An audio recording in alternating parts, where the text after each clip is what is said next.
The stream.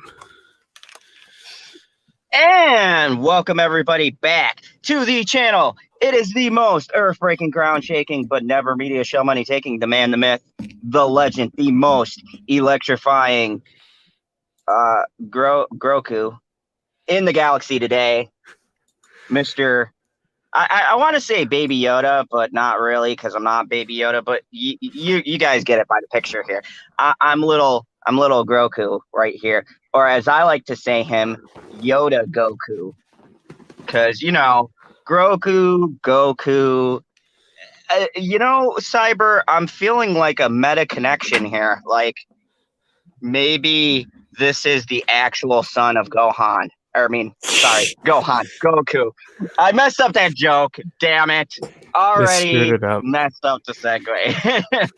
But welcome, everybody. And we are here to talk about quite possibly one of the most entertaining episodes across Star Wars in years. And I say entertaining because, Cyber, we're going to get to your points, which you brought up some good points, but there were slower scenes, but this one episode felt so much like Star Wars that it was amazing. And not just like fan servicey Star Wars that Disney is doing. This felt like people who actually care and take the time to write a story and give us reasons.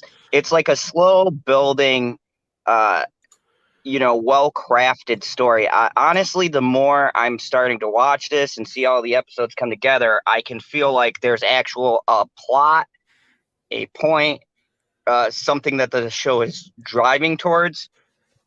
And I remember when Star Wars used to have this. You remember it, Cyber? When Star Wars used to have stories? When they used to tell stories? Remember those days?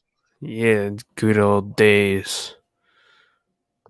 When George was writing, which was pretty much all the Star Wars movies 1 through 6 and the Clone Wars. Let me ask you, does this episode not feel like someone who is writing as if they know the lore and they care about the story progression and in a sense how George would have laid things out? This felt very much like two people who gave a shit about the legacy of Star Wars, and Cyber, there were lightsabers and they used the lightsabers. And they weren't swinging around like a baseball bat. Cyber, I can't wait for PB to get in here because I know he's going to give this episode a 10 just because they used the lightsabers appropriately.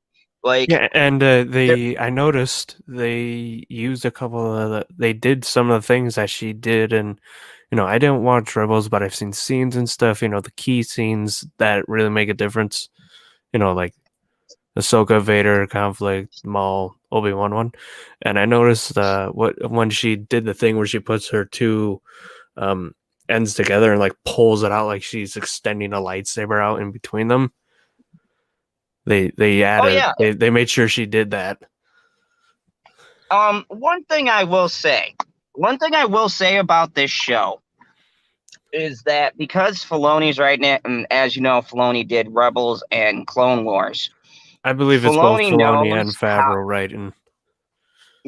But you know what I'm saying. Filoni knows how Ahsoka moves because essentially he created that character for the Clone Wars and Rebels. He carried it through. So you have him consulting on his original character, and you've got John who just gives a shit about Star Wars. I would debate anyone who tells me that Jon Favreau doesn't care about these characters, because clearly he does. And if you don't even include this, anything I've watched him direct, write, shoot, he's just a good director in general.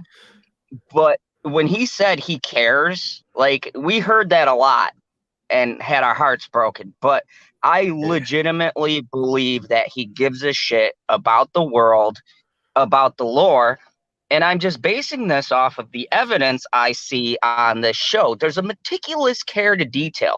Like, sure, there's nods and nostalgia, but it doesn't feel like it's thrown in there just because they want us to be like, oh, remember this, guys? It doesn't feel like that kind of J.J. Abrams kind of thing. It feels like the nostalgia is placed there specifically for a reason. I want to say the thing. I want to say the thing because PB's not here, and I know he's going to say it. Source material. We'll save the rest for him when he comes on. But yeah. Oops. Oh, you that just Oh, just ruined Baby it. Yoda. All right, that's perfect. No, but Right. sorry, changing my backgrounds as we go. And welcome everybody who's watching, everyone who will watch. Tweet us out, let them know we're live. But anyways, so this feels. I know this is a lot of talking up the episode. We haven't gotten into the episode specifically, but this episode felt to me like the realest. And why I take time to review these is because these episodes are like 20 minutes. This one was 40. And this was to me worth every minute of that 40-minute runtime. And I honestly got that feeling I got that I haven't had in a long time, where I didn't know what was going to happen in the episode. Like, were you able to like be like, oh, I know what's coming next? Because I felt like, Oh, I'll tell you the one thing what was coming next, but it was like one scene near the end when he's basically at point blank with that other guy. I had a feeling that he was just gonna end up shooting him. He was just waiting for the right moment. oh no, like no, that was predictable. I just meant that one in was the most general. predictable. No, like you're like Like, Master. I'm like, oh, so yeah, probably like Moff Gideon because he's been the big antagonist. And then they said it. They said the name, and I freaked out. oh yeah, we're gonna get to the name drop at the. No. Oh come on! Don't ruin it. Don't ruin. No, We got to no, build up the audience, and we're keeping them up. We're keeping them hooked. That's called a hook, anyways. But yeah, and in case you guys don't know, we're gonna spoil the shit out of this. So you've been warned. There will be spoilers. We're gonna be breaking the episode down, but that's why I do this at night, because it's giving people plenty of time to watch the end episode. And if you've gone on the internet, it's ruined for you anyway. So just enjoy our critique. Yeah, I figured because you would have told us don't do any spoilers coming in, but yeah, you don't have anything labeled no spoilers, so yeah, this is a spoiler talk. And I mean, you can't really critique an episode because they're so short without spoiling it. So, for anyone who hasn't seen it, that just happens upon, it was a great episode. Go watch it. Anyways, let's get into some spoiler talk. And then I got an article about how stupid this is, because I've noticed every great episode they have, these people, this cancel culture nonsense is always attacking. This is what we're like 5 episodes in, and they've literally attacked every single episode with an article about something unrelated to the show. It's about the actors. It's cancel this one, cancel that one. It's fucking ridiculous. Wait, is it Cyber? I fucking hate this cancel culture so much. Yeah, it ruined one of the greatest radio stations in my state. Well, the radio rock talk shows in my state. They fucking won that award this year. Yeah, you were telling me about that. They're canceling radio stations. Yeah, these guys, and the whole there's a bit more to it, but the person that canceled them is from fucking Washington. Some TikTok cunt from Washington, but we're not diverting to that story. Oh yeah, or we're not even going to get into TikTok, which should be canceled and it's not. Go figure on that one, Cyber. Like, seriously, I don't even know what to. When you told me that, and then I found out who the person was, I was like, oh, you actually you did look that up?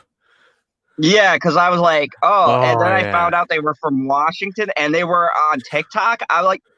Are you shitting me right now? And this is the thing about the cancel culture that swings back around to Star Wars. These guys are the biggest hypocrites ever. These guys are so obnoxiously hypocritical.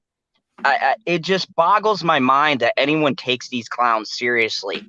I mean, but you know, the It's liberal basically no, Hollywood basically does what it. these people of cancel culture do is they preach the gospel, but they do not practice it. Oh no, not at all. They only practice it when it suits their needs. So, you know, it's so ridiculous. Getting to the episode, No, you know what we I mean when I said that, right? They preach the gospel, they do not practice it. I mean, they never practice it. That's the whole point. uh, but you know, getting to the episode, right? We start with a very important scene with little baby Yoda wanting to get the little ball knob thingy The thing that he from the likes, control stick. you know, Yep, the one that yep. almost caused the ship to crash several times in season one.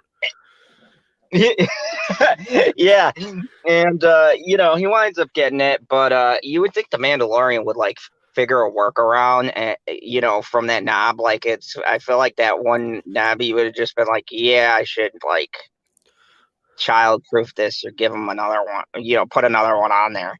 But you know, because kids like to play with toys. But Yeah, anyways, you know, he goes to the planet in search of Ahsoka, and well, before we get to that, there's a great opening, and the opening is so badass. We get our glimpses of Ahsoka in the very beginning, yeah. and she just tears through all of these guys. Now, when you saw the reveal, I mean, I I'll gotta say this. say, Yeah, go ahead. I'll say before you say a really good thing. Ever since like the casting and stuff, I was always like, "Oh, I don't know," because you know you really like Ahsoka from the Clone Wars and the actress that did her. The voice did throw me off when she first started talking, but her appearance, she looks exactly like an older Ahsoka, like spot on. Oh yeah, it was amazing. Pop Culture PB, welcome. Are you happy because you got lightsabers used like they're supposed to be? I was for a moment there, and then I wasn't. And when we get to that point, I'll let you know why. Like at the beginning of the episode, super ecstatic. I was like, wow, we're starting with freaking lightsabers on. That's what's up. Are you talking about the ending scene where they didn't show much of the saber duel? I am. And when we get to that, I'll let you know what I'm talking about. All right. But you know, with that beginning scene, like that is how you introduce a character. Because when she dropped down, I'm not gonna lie, I got some action wood there. Um, You maybe want to hear possibly a funny question? Because what? I have a question for Husky after I give you this comment. When that scene started, my wife turned to me and said, "Is that a Jedi?" And I turned to her and I went, "Well, kind of." Yeah, So, Husky, did you kind have to of, sort explain of. to your family who Ahsoka is? No, they haven't gotten to that point in the Clone Wars, but I have shortened and said that she's no longer a part of the Order, and that's all they know about her. And my brother Okay. commented that he wants to get to that point. I said it's at the end of season 5. Yeah, so Okay. you gotta ways, but let me just say, any reservations I had about Rosario Dawson, I am man enough to admit. Uh, Holy shit, did she play that role?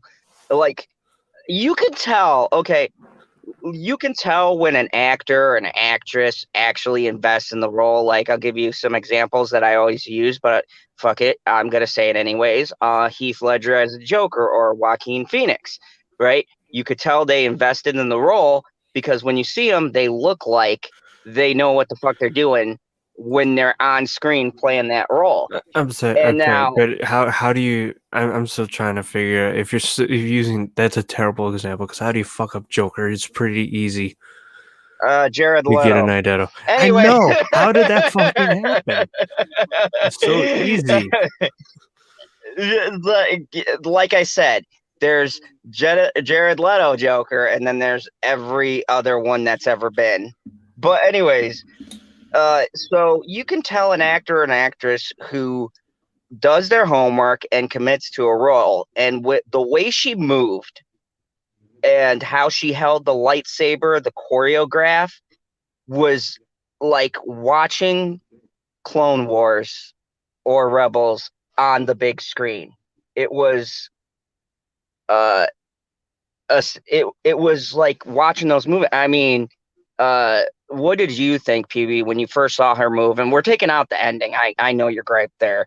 But just that beginning scene, did that not feel like she was ripped right that out of the beginning Clone Wars? scene looked like she looked exactly like she did in you say the Clone Wars. I would say that the Clone Wars was technically over, but yeah, the TV show, especially that last episode that they did, because they did that motion capture for her character, so it made it look even more fluid in that animated episode. So when you jump from watching her duel Darth Maul in that episode to watching her essentially just cut down these, I don't know what they are, stormtroopers mixed with Tusken Raiders. I don't know what's going on there exactly. I And think she's those just are going through droids. cutting people down. I think they They were were all droids. That was droids? shown. Yeah, didn't you see the mechanical one when it was I climbing? seen some of them, but I thought some of them were just droids. I thought the people walking around with those masks on that looked like Tusken Raiders to me, I thought they were human or humanoid. They were, because there were some entrails there. I went back Yeah. there and watched. Like when she cut one in half, it wasn't mechanical. So some of them they weren't human because they can't cut humans in half apparently, but they were a creature No, you can thing that you worked for can them. cut humans in half. You just have to do it on the opposite side of a tree so that we can't see it.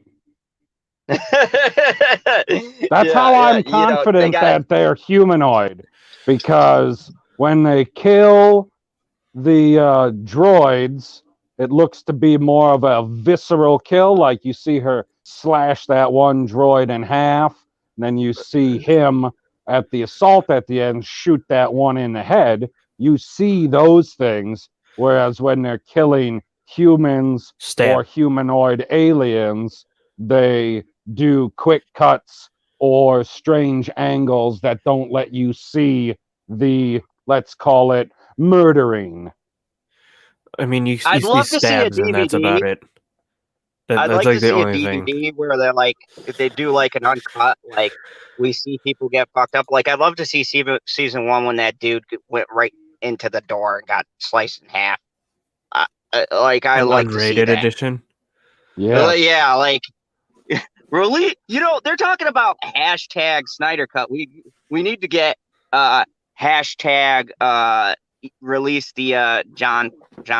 I'm not gonna say his name, so you perks don't make fun of me. Anyways, Just say welcome John. Geekicidal Tendencies. But What anyways, up, so yeah, Geek? we had that cool scene.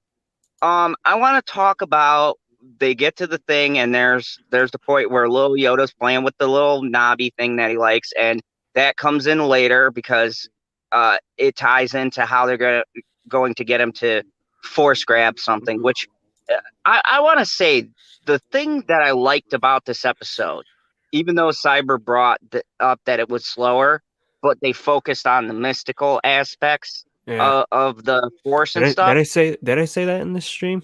I remember saying it before. I don't remember if I said it in the stream, but yeah, I said very. I'll just say it again though, but yeah, they focus more on that type of mystical aspect. That's what kind of kept me hooked though during the slow parts. Something that episode 4 did great on, episode 5 did great on, episode 6 I want to say kind of, with the Return of the Jedi a little bit. Mostly in the scene where, Obi-Wan and Luke are talking, and then everyone complains about midichlorians, but when Qui-Gon's explaining all the things of the Force to Anakin, you had that mystic bit, and then how, the council in episode 1, see episode 2, talked about the fear, and then, 3 is basically all the mystic part was when Anakin was having those dreams and all that. It's kind of hard to explain all the ones where you have that mystical aspect in Revenge of the Sith, though, is because, but yeah, all those movies had that aspect. But the thing that I like though is that they tied everything together, because him having a fascination with that shiny knob that Mando's always getting pissed off about, because apparently it's a main control and he doesn't realize you have to like child-proof your ship. I like how they bring it back, because that was something in season 1, and I feel like John did a great job backtracking and explaining to us. I mean, he didn't give us a lot, but he did at the same time. He gave us the child's name. He explained that apparently the child has more training than Rey. I saw that, like, tweeting. It's fucking hilarious, because I thought about like, the child has more training than Rey. Like, and it makes sense. It's not like, just because. It actually, he was there during the extermination of the Jedi Temple. Yeah, the Great that Jedi also Purge. Explains why he doesn't use his Force powers all the time, because he's scared. And then I kind of felt bad, like I wanted to give little baby Yoda a hug. But that's why when people are like, "Oh, how does he know all these Force things? It's just like Rey can't do it." I'm like, they said he's 50 years old in the first episode, man. Well, second episode. Yeah, the first episode. Second episode. All right. They said he is 50 years old. Okay, I'm like, not only that means he was alive they, before the Jedi Purge. Maybe they taught him something. Not only that, but they give us a timeline and a story that makes sense. John and Dave just didn't pull it out of their ass. They clearly had where they were going with this, and they're starting to make me believe that they have a plan. Like, I'm still skeptical with anything with Disney attached onto it, but I'm starting to really think that these guys actually like have storyboards and a planned direction for the show. Like, so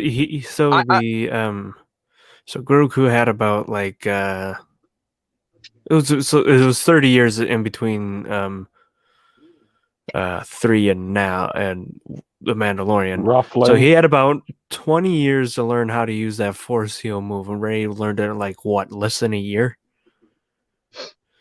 Yeah. That Force heal move, that pissed me off with Rey. And people are like, why aren't you pissed off with the Yoda one? I'm like, well, he probably obviously had to fucking train more, and he has a stronger connection to the Force. And then like, I still hate it when people like last year's like, how does he know all this stuff? I'm like, he's 50 years old. He's 50 years old, and he's got a higher M count than you sons of bitches. Okay, so yeah, not to mention too, none of us here on the panel are 50 years old, but with our years of experience we have right now, you say we've learned a decent amount of stuff. Oh yeah, more than I care to. I'm like, Zod knows martial arts. How many years did it take you to get to the current belt you're on? The current belt I was at, because I stopped for a little bit, about 3 or 4 years, but I had a black belt in 2, but I'm just naturally attuned to it. Oh shit, talking himself up now. I'm just saying, how many years? Did you know he's related to Jean-Claude Van Damme and Jet Li? Simultaneously, baby, that Asian French Asian blood. but answer my question. He did. He said it took him 2 years to get to his first black belt, and then it took a couple years after that to get to the next one, because he took a few years off. But it's a skill you don't forget, right? And I imagine the Force is kind of like that. Remember, she said the Force powers in him were dormant to protect him, but it's like working out, right? He starts using them again, it starts coming back to you, and that Well, natural ability or training you have will kick in. oh, And and that's 50 years here's of something that training was for little mentioned Yoda. in, I want to say it, EU. I got really close to my mic with that on purpose. A Jedi can cut themselves off the Force, and that was even shown to be canon in fucking Fallen Order. And you know who did it in the EU? Luke's son cut himself off the Force during the Yuzhang Vong War because there was too much Hold on pain really in the quick. galaxy, and he didn't like it. I wanted to point out something Geekasile Tendency said because it was kind of funny. He said, taught him many year in the way of the Force, but couldn't teach him to talk. And I think feel like BB that's had a a funny choice. response. Yeah, I want to say that when you start going on those diplomatic missions, right? Because Yoda knew fucking Wookiee. So I want to say that you learn the region of wherever you are, and they spoke English just so we understood what they were saying in the movie. Because if you had all these races and fucking subtitles, it'd be confusing. No, it's been mentioned that the main language is Orabesh, which everyone speaks. But when we watch it, it's just translated into English, so we understand it. Yeah, so there we go. None of us can speak Orabesh, Geekasile, so maybe he is fluid. Wait, so you're telling me that the entire time that we're watching Star Wars, technically, we're watching a dub? Yes. Yeah, technically we are. Star Wars is actually a foreign film. None of us knew this whole time. Wow. Although in the original cut of A New Hope, the tractor beacon did have English writing that was pretty much updated once he created that language, which I don't know when he did it, but he did it pretty early on. And you know, it makes it fit in the movie though. And that's a little justified change. You know, because it makes more sense to see that language than English in Star Wars. And remember, too, Ahsoka was, in a sense, kind of talking with Baby Yoda, I guess, through the Force. Yeah. So we don't know how it was translated. And it would have been stupid with them, like, doing a conversation with them while they're doing their meditation thing. So I think it's cool to just kind of have her translate, like, oh, it's more of a feeling, you know. See, that's what I was wondering. Were they actually talking with telepathy, or were they just talking with empathy? Like, oh, this was the feeling I got from him. Because I don't think that you can figure out somebody's name from a feeling. No. No, I don't think you can either. Communicate kind of that way in the Force and get a better understanding of someone through the Force. I mean, right.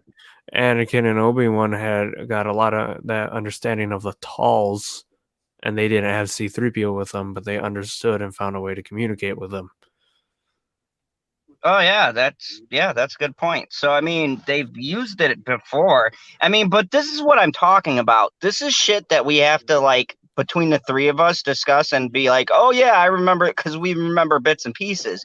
I find it amazing that the directors give a shit, I want to highlight that, enough to actually go back into shit that was already established and use it. They're not making up their own shit like Rian Johnson, J.J. Abrams.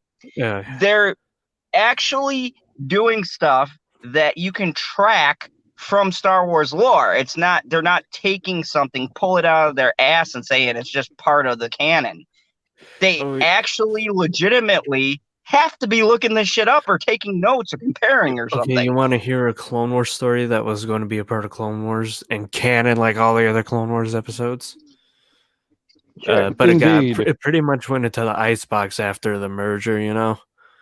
Like a lot of other episodes that I wish they... Right, so they stored it right down the road from you. Yep. So they there was a story of the Yuzhang Vong ship that went out early, kind of like a scout ship, and they encountered them in the Clone Wars, and that was supposed to be used to tie into what would later be, which was already established, the Yuzhang Vong War, which happened after the events of the original trilogy. Oh. They had that idea. They had that idea, and there was a storyboard for it. That story can still happen. Mm-hmm. So, Like, the EU what happened in this episode? Oh, go ahead. There's still those EU fans that just hate everything since 2008 Clone Wars. And I say 2008 Clone Wars because there's a few of them that are like, yeah, that's great, but then a lot of them think that's Disney. I'm like, no, it's not Disney. If it was Disney, it would be after 2013. No, most of at least from what I can tell, a lot of those people are the kind of people that want their comic book movies to be exactly what's in the comic book. They go, you see this panel in the comic book? Put that on the screen. And then this panel right after, put that on the screen. You see this dialogue in the book? That's got to be in the film, or the film is trash. And That's ridiculous. I'm gonna say that you have Zack Snyder fans who say Zack does everything right. This Batman killing the shit out of people. That's my Batman. I am gonna say this, and I do like the EU, and I do like the stories of the EU, and I know there's people just like me who could care less and stuff, and I know some of them. Not going to name them by name because we don't need to do that. And you're giving them a bad name, other EU stands, because you are becoming what the old OT fans were before you mean the Disney people like movies RK came out. Outpost or at least I'm sorry, we weren't naming names. Continue. I'm sorry. And then and what I mean by that is too is the OT fans got to a point that was so annoying that it wasn't even like it is just bitching. And if it was like just something little they didn't like about like the prequels or anything, they just bitch. It pissed me off. It was one of the things why I think I distanced myself from Star Wars for a while until basically The Force Awakens came out. Well, here's the thing. Getting off track just a tad, that I want to say. We're fighting a two-sided war with this show, because I'm going to go into an article today because every episode has some kind of controversy now because the media just wants to torpedo the shit out of Star Wars. But we have a two-sided fucked up war. We have the EU people who can't admit that this is good Star Wars because they want some fucking weird story to be put on screen. And then we've got the other side of it with these SJWs who don't want the Mandalorian women to have boob armor because it's degrading to women. I shit you not. That's what the article's about? Well, no, that was last week. But I mean, so there's a two-sided battle. And look, I see Geekocidal Tendency talking about legacy Star Wars fans. Look, I don't know who that is. Is that what you mean, Cyber? Like, legacy Star Wars fans are different. I understand their disagreements. EU Star Wars fans like the legacy stuff too. It's a really weird class. I'd have to have some crazy EU person. Oh, yeah, he's talking about OT fans, original trilogy. Okay, so it was just a different way of saying it. Okay. Yeah. But yeah, I don't have a problem with legacy fans. And look, I can agree with them on certain points. Let's be real. The prequel trilogy wasn't the best, okay? It had a lot of issues, but it was enjoyable. And at the end of the day, it had a coherent story that led somewhere. Now, when you take that prequel and you directly measure it to the sequel trilogy, not even a legacy fan could argue with me how fucking horrendous the new Star Wars is. You can't. You don't have an argument. There's literally a break in that trilogy. Like, I don't like Attack of the Clones. I think it's the most horrid out of those 3 movies. But even that center movie doesn't wreck the integrity of the trilogy. I mean, it's slow, it's nonsensical. There's really stupid, cringy why would it lines. wreck it? basically It's a it's great like movie. the But basically it doesn't. what it It doesn't wreck the is story. it's basically like a frosting on the cake. Cream cheese frosting. Like So I the mean, main in the prequel trilogy, the main base of the cake is episode 3. The little bit in between it that keeps the layers. That's episode 1. Episode 2 is the frosting around it that kind of helps keep them together. It's that's a great the analogy. glue. It's the thing Wow. that keeps everything together. Frosting on the outside. PB loves that analogy. He's literally foaming at That the fucking analogy was delicious. Yeah, just think of it But as no. a cake. We got off track, guys. Let's swing back to the episode here. So they get on the Okay. planet. Little baby Yoda's doing little baby Yoda things. Of course, the Mando we think is gonna do the normal falling for the trap. But he finds Ahsoka and he's like, "Oh yeah, I didn't make a deal with those fuckers. I'm with you. I want to just train little baby Yoda." He didn't technically fall for the trap. He worked himself into the proper position because he did I shouldn't say he did. What happened is exactly what I thought was going to happen. When he landed and walked up and he said he was part of the guild and they opened the door, I was like, oh, they're going to ask him to kill a Jedi for him. And then they did.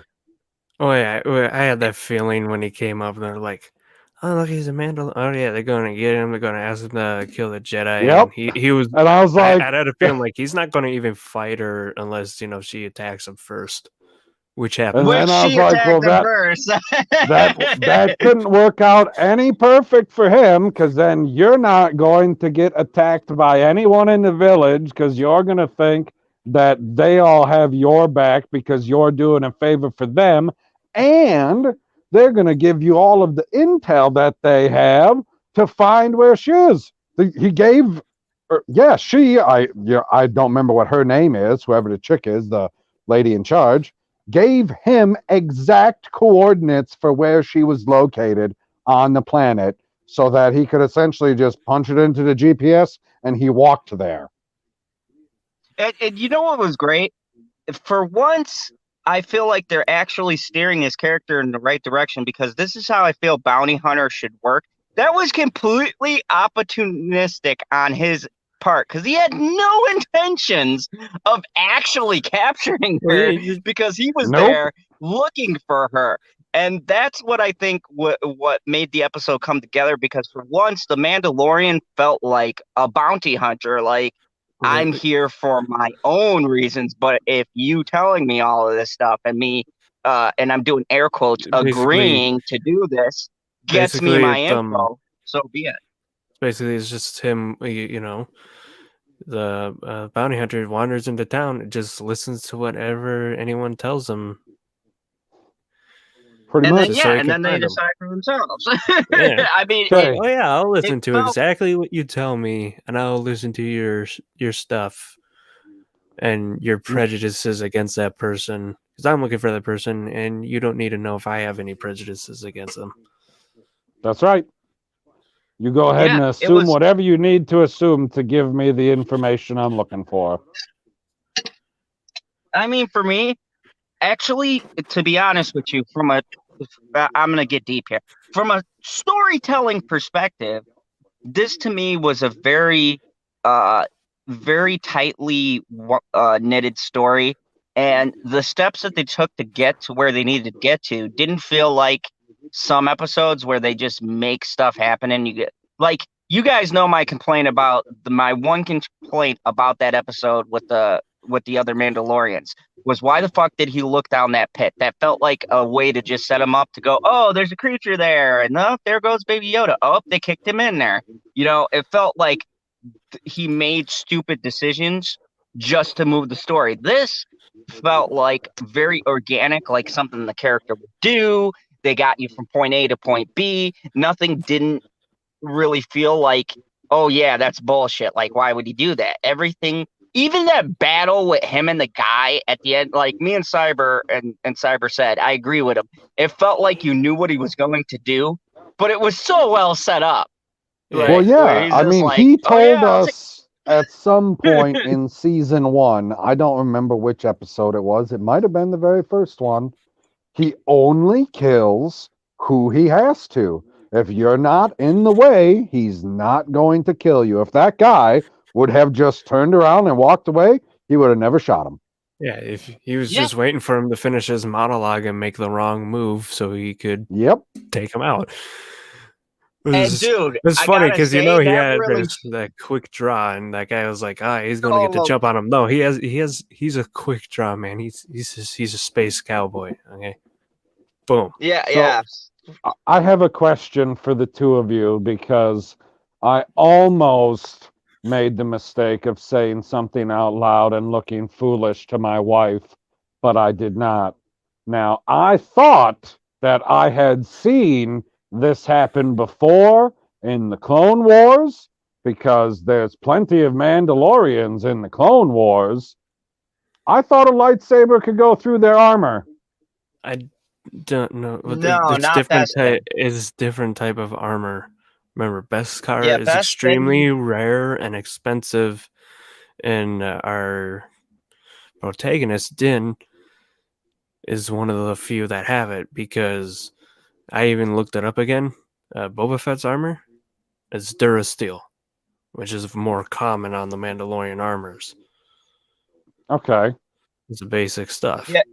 The Beskar is the high quality, nice, expensive, high quality shit. Who out there has the Beskar on Mandalore? Ooh. What are they using it for? I thought that they were using the Beskar the same way that the Wakandans are using their vibranium in anything and everything. Well, if they're going to keep it kind of to the old stuff, they might say that Mandalorians used to... Because remember, he's a part of the religious cult. That's why he has the Beskar. Yeah, and the Death Watch were well known for having that kind of armor. Remember when they were talking about... I'm not talking about the Death Watch, because remember, Bo-Katan was part of that, and she didn't have that. I'm saying he's a part of the religious cult section of one of the houses of the Mandalorians, when that's probably, which is cling to the old ways.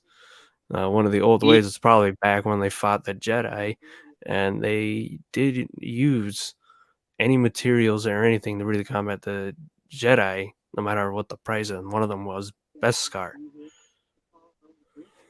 Yeah, well, but back in the day, the very first Mandalorian guy to lead in the battle against the Jedi, he was one of the first ones to use that kind of armor because they used lightsabers on him and it didn't work. I remember reading a comic or something like that, and they used their lightsaber against his armor and it just glazed off of it, and he was one of the first Mandalorians to use it, and he killed hundreds of Jedi.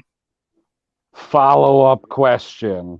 There's no point in the Clone Wars where we see anybody swing a lightsaber at a Mandalorian and it hits them in the Beskar and we see what happens? I'm not sure.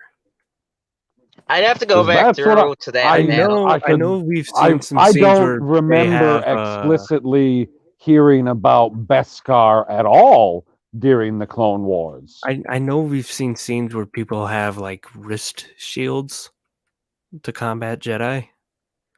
Okay. But I don't think the armor specifically. Right, because so I was sitting here And I'm thinking to myself as we're watching the episode, and I think it was like right as he's setting, I still am going to call him Baby Yoda down on that rock. I'm sitting here thinking to myself, going, oh, that armor's not going to help you against a fucking lightsaber. And I was so glad that I didn't say it out loud and look like a fucking moron in front of my wife, because what is it, 30 seconds later, she swings both lightsabers at him and he just blocks it with his forearms. And I was like, well, holy shit. I didn't realize that the metal was that goddamn tough. My God. I just kind of did a quick look up to say if, did they use Beskar in the Clone Wars? And the Wikipedia says they did, the Death Watch did. I'm like, but if the Death Watch did, then Pre Vizsla would have been stabbed by a lightsaber. And that's also what kind of proves that those Mandalorians did not have Beskar. Could they have had it in unless their you hit them in between the plates or something like that. Yeah. Could they have had it in their gauntlets? Yeah, but I It might believe have been any of them because they could have, because it blocked- could be cheap. You know, it'd be Yeah, cheaper to and- use it in right. a gauntlet than like anywhere else. Yeah, It would because be they like did having block an expensive lightsabers with sword theirs. and not having an expensive set of armor. Yeah, even explain the Clone Wars though. Most of the duels with a Mandalorian like that, they had the like dark saber or something, and it was Pre Vizsla doing all the dueling. Right. Interesting.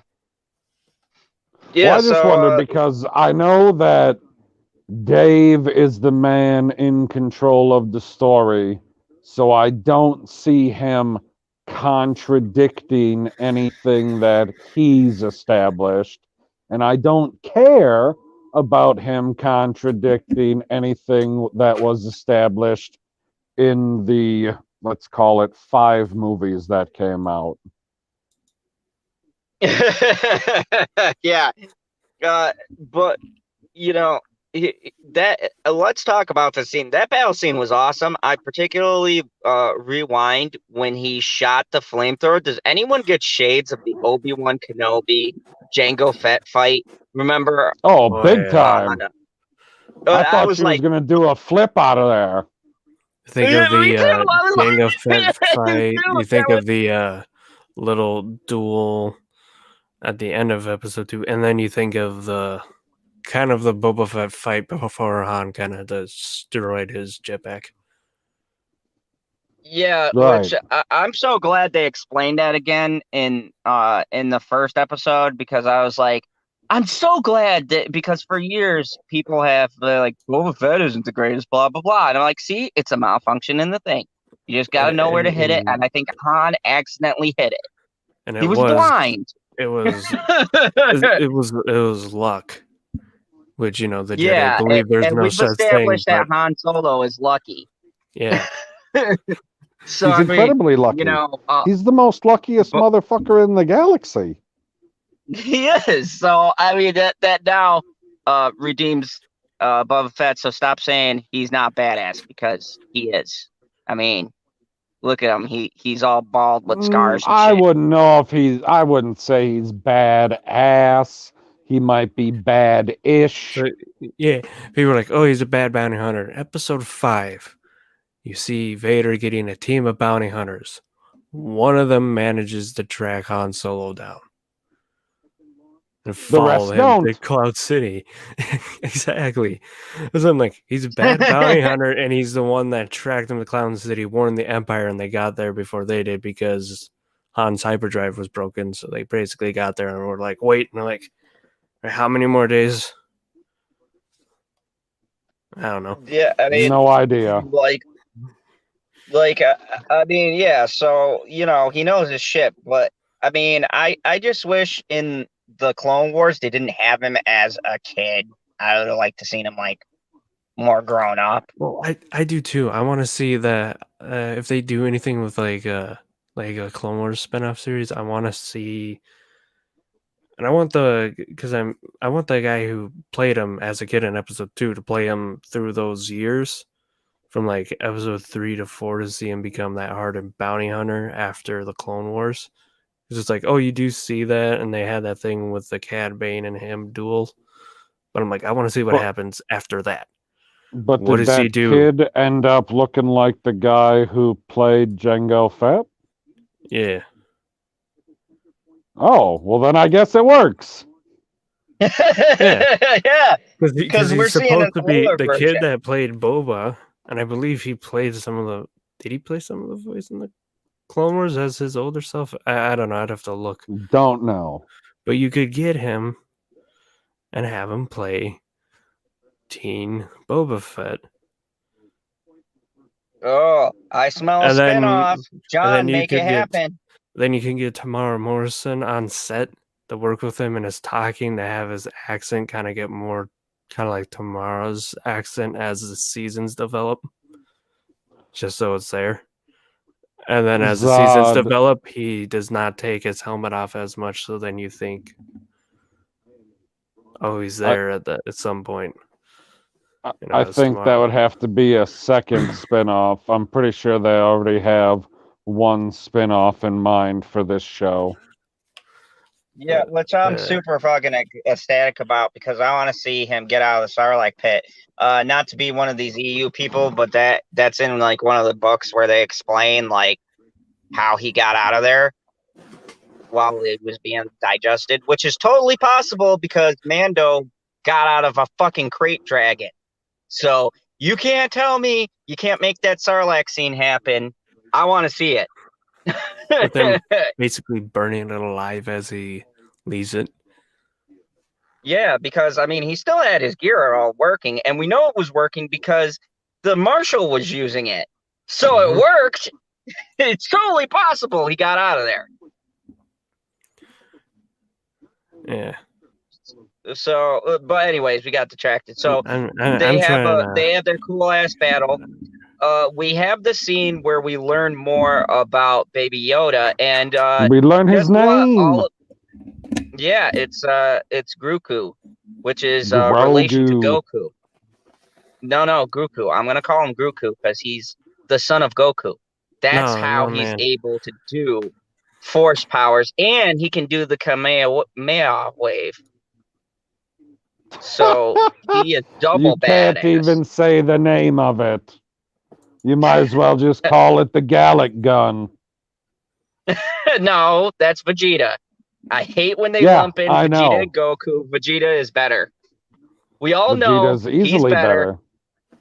Yeah, and see, this is why we are like-minded here because Vegeta got fucked over. Anyways, that's a debate for another day. Yeah, do your Dragon Balls How dare me debate what stream later. tendencies? What do you mean?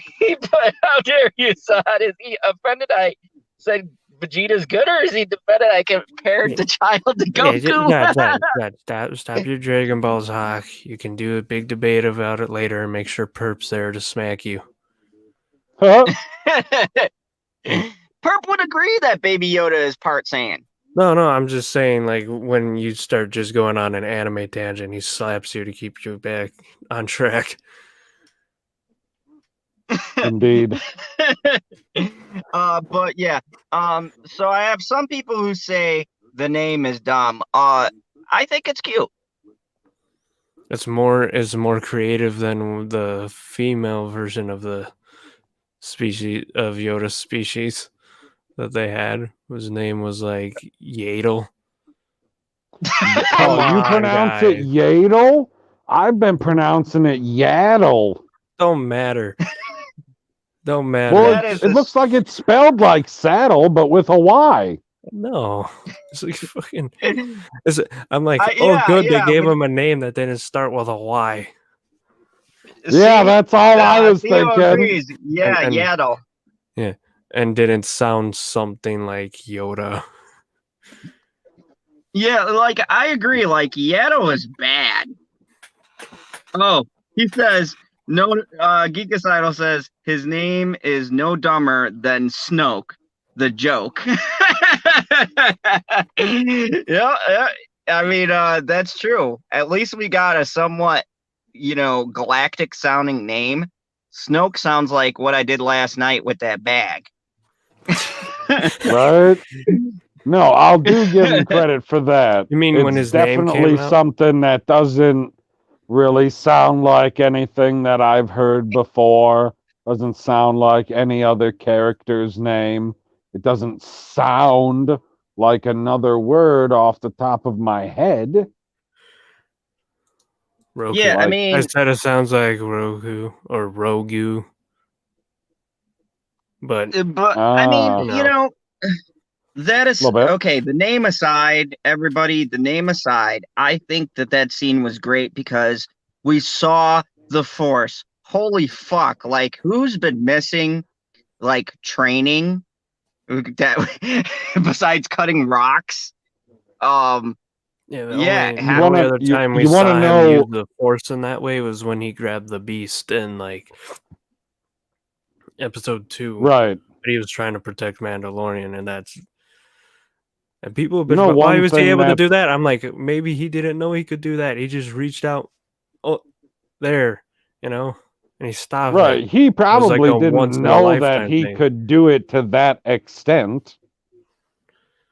yeah, Yeah. and remember, and this was great. This is why this episode is a great episode. Ahsoka said his powers were dormant. So, as you guys know, a lot of that is reflex at times when like someone's in danger or someone that they love is in danger, and he has a strong connection. Oh, I disagree with you, Theo Moss. I do not think that was discount Ahsoka. I'm sorry. You're I'm saying gonna have to her, strongly you're Hold on, disagree. saying hold her, on, her hold things on. weren't long enough. I still have one more point to make about this Baby Yoda name. To me, it confirms that all of Yoda's species, none of them have a surname. They go by one name. Oh yeah, that's true. Keep it Uh, simple. see, Nobody has a family name in their species.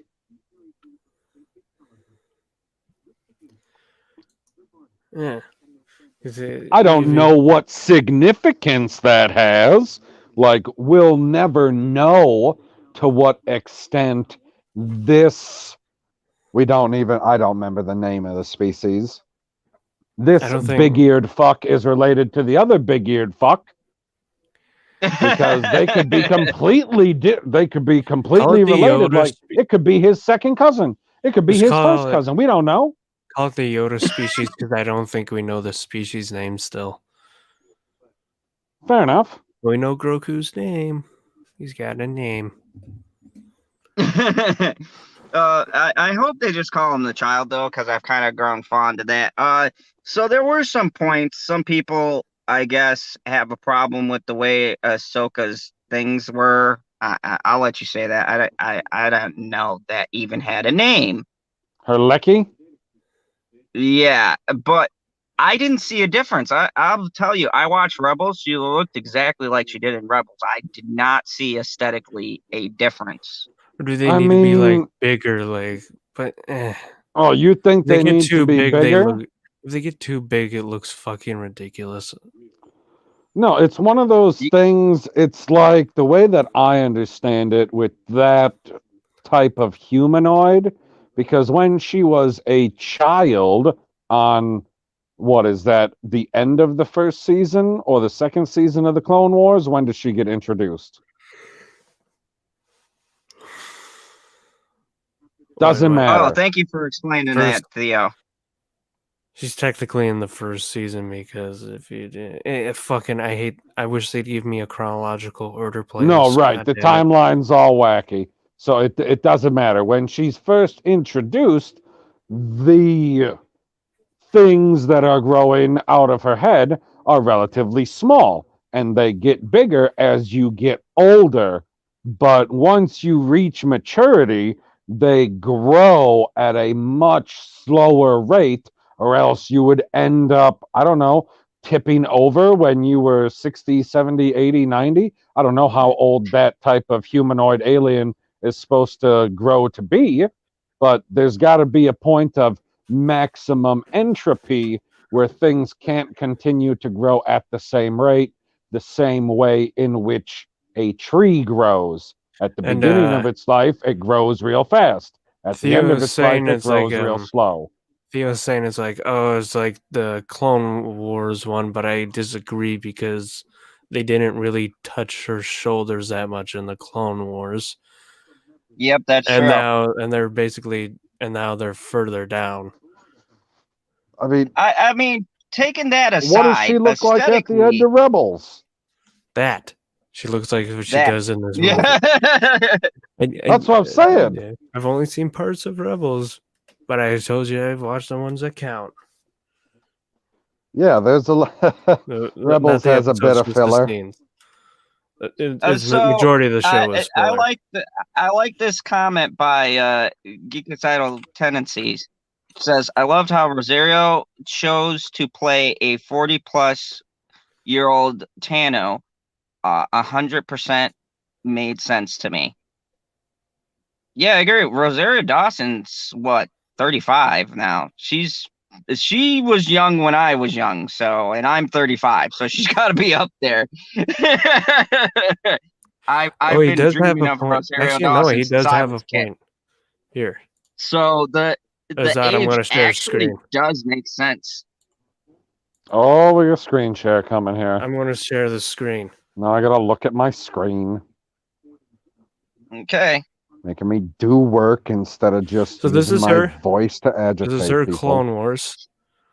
This is her end of Clone Wars. This is her in the movie, which kind of matches this. But this is her in Rebels, where they were actually longer. So yeah, now she's point. So they're right. They were longer in Rebels. That shit was way longer. Rebels is no longer Theo, canon. You were right.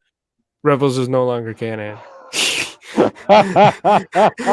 They stopped growing after the Clone Wars. Holy crapola. Let's go with What is this What is this picture in the middle over here on the right? That's very sexy. This one? Which one are you looking at? The one on the right side of your screen. I don't know. Yeah, that one. I don't fucking know. That's the one thing. Okay, so do we have is there a picture of her live action where we can see her just like standing straight up? Or does nobody have a screenshot of that yet? Does that one work? No, yeah, that one's. Yeah, I would say that they're substantially shorter considering they definitely hang down past her rib cage in that Rebels shot, right? Mm-hmm. Yeah. It's right here. Like they're almost to her waist in that Rebels shot. Mm-hmm. And shit, what? They're barely Rebels is they're barely to her armpits right here. Rebels has been retconned. I mean, okay. New question. Her headdress is the same though. Like her whole appearance is the same. Is the Rebels one to be discounted because of its art style?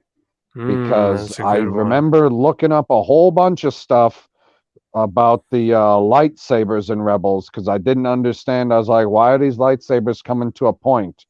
So I looked up 50 fucking articles about it, and come to find out, it's just the art style.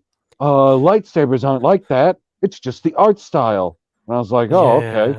So if it's just an artistic choice in Rebels, you got a point. Like animated shows don't necessarily follow the same logic as something that's live action in that sense. Yeah. Like this doesn't seem like a massively drastic change that something would have to be discontinued. With that said, Rebels is no longer canon.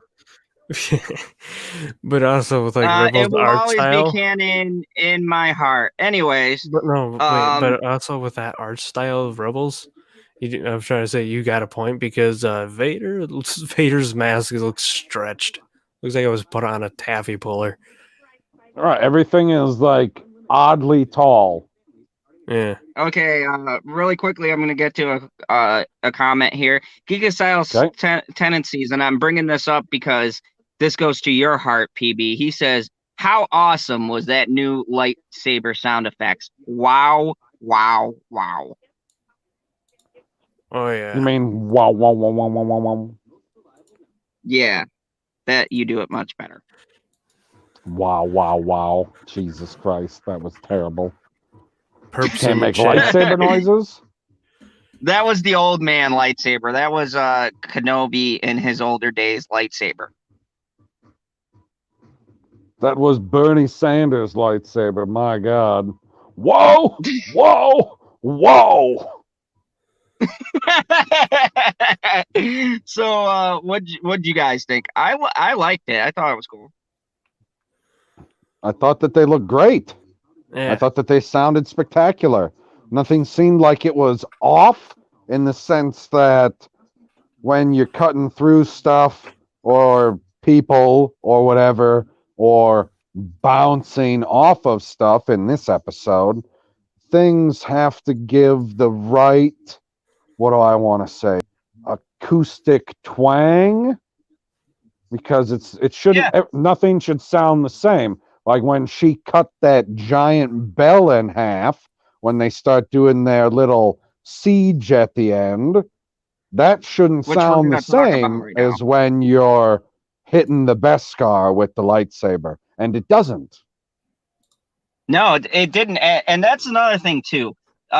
You know, the unsung heroes we never give credit to, and even in the sequel trilogy, we The got to give them sound props. mixers.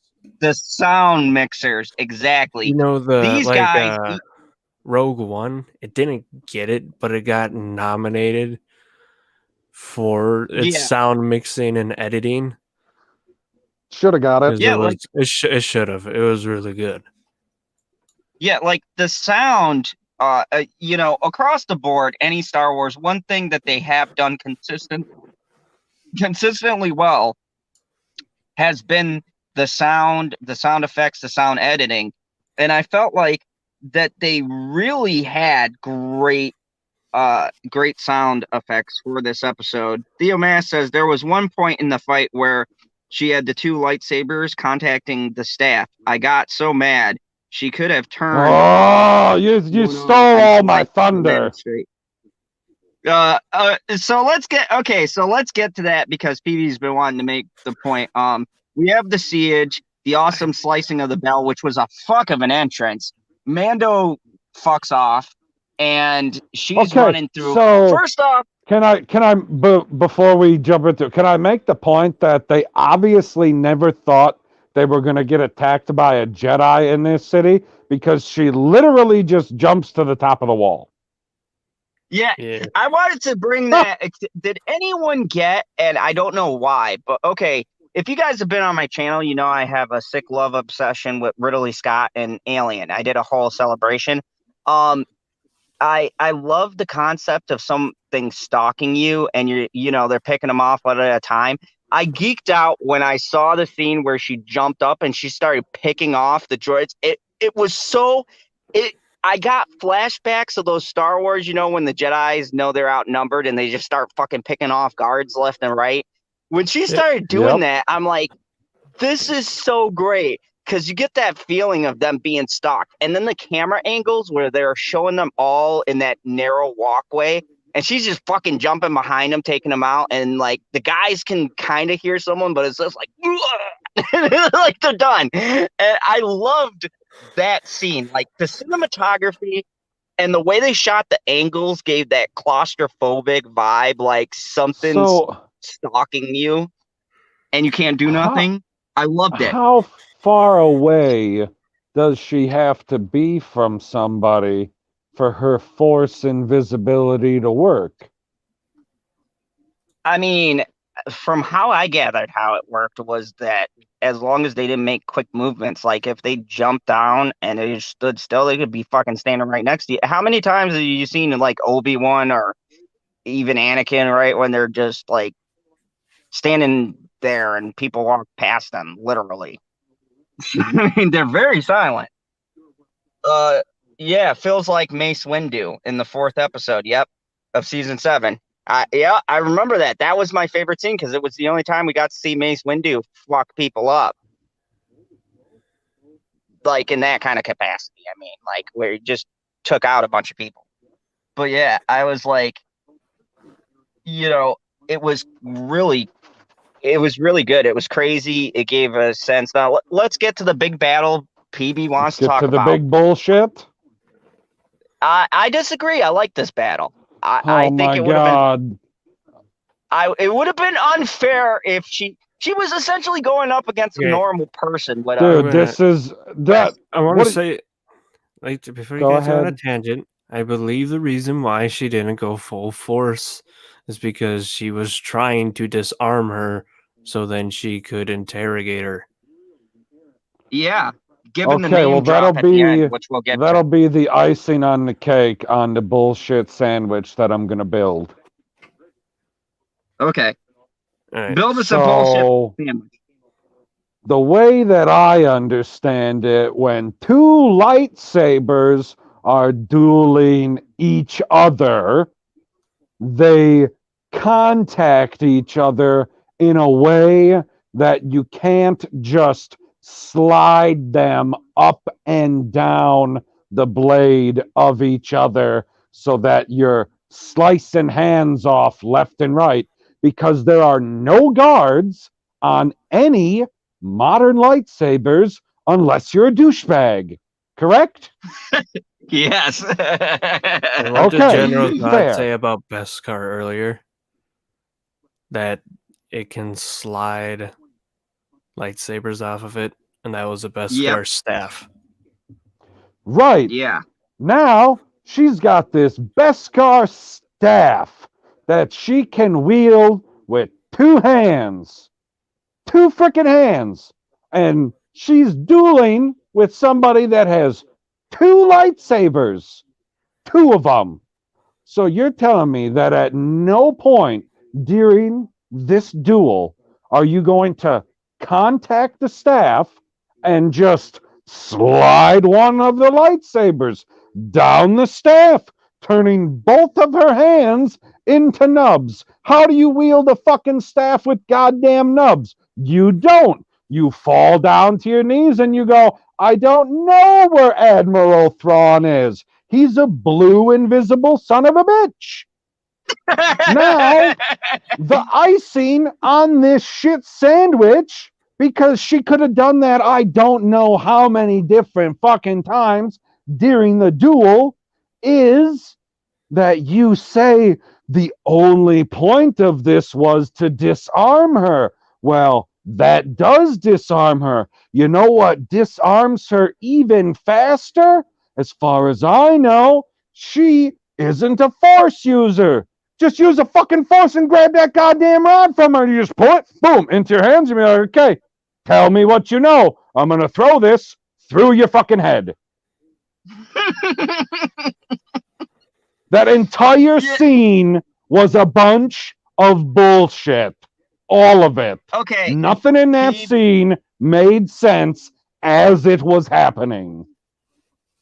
But to be fair, PB, you have to have the battle scene between the bad guy. I mean, how many No. realistically You do not. in Star When you Wars, how have many the battle times have scene we between it, seen you have to scenes where they make could have it. disarmed someone? No, you gotta play it out in a reasonable fashion. If that's how you want to play it out, then she's gonna get her ass kicked real fucking fast. She I didn't agree play with it out the Curtis. same No, Curtis way said it best. that. That logic What did can be Curtis applied say? to that logic can be applied to all lightsaber fights. I agree. How many times has Obi-Wan and them been surrounded by stormtroopers or something, or a trooper base kind of a unit or something, where they could have easily pulled the guns, but instead they pull out their lightsabers and they just hack them. They could have just disarmed all of the droids and then You force can't pushed them, and the pull battle would have been all over. of the But would it have guns been at exciting? once. You can't pull all the Yeah. guns at once. We're only talking about one person, and that doesn't apply to lightsaber fights, because when you're fighting a force user, you're not going to be able to pull the lightsaber out of another force user's hand. The problem with this scene is the other person isn't a force user. I do have That's one the more. problem. Ahsoka learned her interrogation from Anakin's school of interrogation. She could have used this as a force of saying, I have the ability to kill you, but I have restraint. By taking that and not Yeah. hurting her, she can use that as a leverage. She scared the shit out of Newt Gunray in the Clone Wars. Yep. I mean, Didn't kill we've him, seen it a didn't couple of hurt him, times. scared the shit out of him. Yeah, I But mean, we've Anakin seen does it a hurt couple of everyone times because he where likes choking because he has a kink, or is it Padme that has a kink and that's why he chokes? I mean, Maybe there's it's been a both. couple of times. I mean, you could have said that. Okay, perfect example. Clone Wars, when they're fighting the bounty hunters. There's a couple of times where Anakin could have disarmed Cad Bane just using the Force. I mean, I'm sure Cad Bane's prepared for it, but you know what I mean? He doesn't take the gun out of his hand. Instead, he chooses to go and strike up that lightsaber and go at that son of a bitch. I mean, so it's action Theo's TV. saying she Sometimes could we have don't sliced. need logic in every Hold on, action scene. hold on. Theo's saying she's trying to slice that bitch. I said she wasn't trying to kill her. That whole scene, she wasn't trying to kill her. She wanted information. You don't get information from a dead person. Yes, at no point in that duel, I guess I'll have to call it, was she trying to kill her. She is definitely trying to either disarm or disable, but definitely not kill. Because, yeah, you can't get any information from a dead person. And We don't have that tech in Star Wars that I know of. and You'd how have much to do we take the know body to one Ahsoka? of the who are the witches? They can get information from dead people, right? Also, how much do we know Ahsoka for constantly killing people? Did she Right. kill all? She's Did not she a kill all Jedi. the? At Did she kill? She 35, slaughtered all the clones like Obi-Wan and Yoda did in the end of the Clone Wars, right? Wrong. She's uh, killed a lot of at clones. at 35:20, Theo says she should have 100% turned off the lightsaber and sliced the bitch. Yeah, that's what I was talking about. She wasn't trying to kill her. Yeah, Right. I mean, That's why I thought that it was gonna play out similar to Captain Marvel, and it be something that's relatively quick, where she's like, she hit that staff on the ground and did that weird little twang with it, and then struck a pose. And I was like, okay, now just force pull that right out of her hands. Like it's going to slip right through because it's a skinny little staff. And then you hold the staff and be like, okay, now answer my questions. Doing. The reason for the whole I mean, duel, and the reason why I said the whole duel is maybe she was using intimidation. They can tell us this just by simply saying it, which wouldn't make sense. And I'm pretty sure they might just say, oh, yeah, they did this for this, instead of doing the Ryan Johnson and going completely away from the reasonable answer. God fucking damn it. Yes, my brain went Geekasado said he said, I'm pretty sure she kills her in the end anyways. Does she? I don't know because she name drop Thrawn? Yeah, she didn't kill her. Also, I mean, I don't see her kill her, and you don't see a weird cutaway with the birds flying away, and you're like, oh, that person must be dead now. You know You what I'm do see talking about? You do see Mando Yeah. shooting that guy though, which did happen, and that guy is dead. Right, that Yeah, guy's was most great. certainly dead because he assumed that the duel was over on the inside because the staff got dropped and made that weird twang noise that it makes.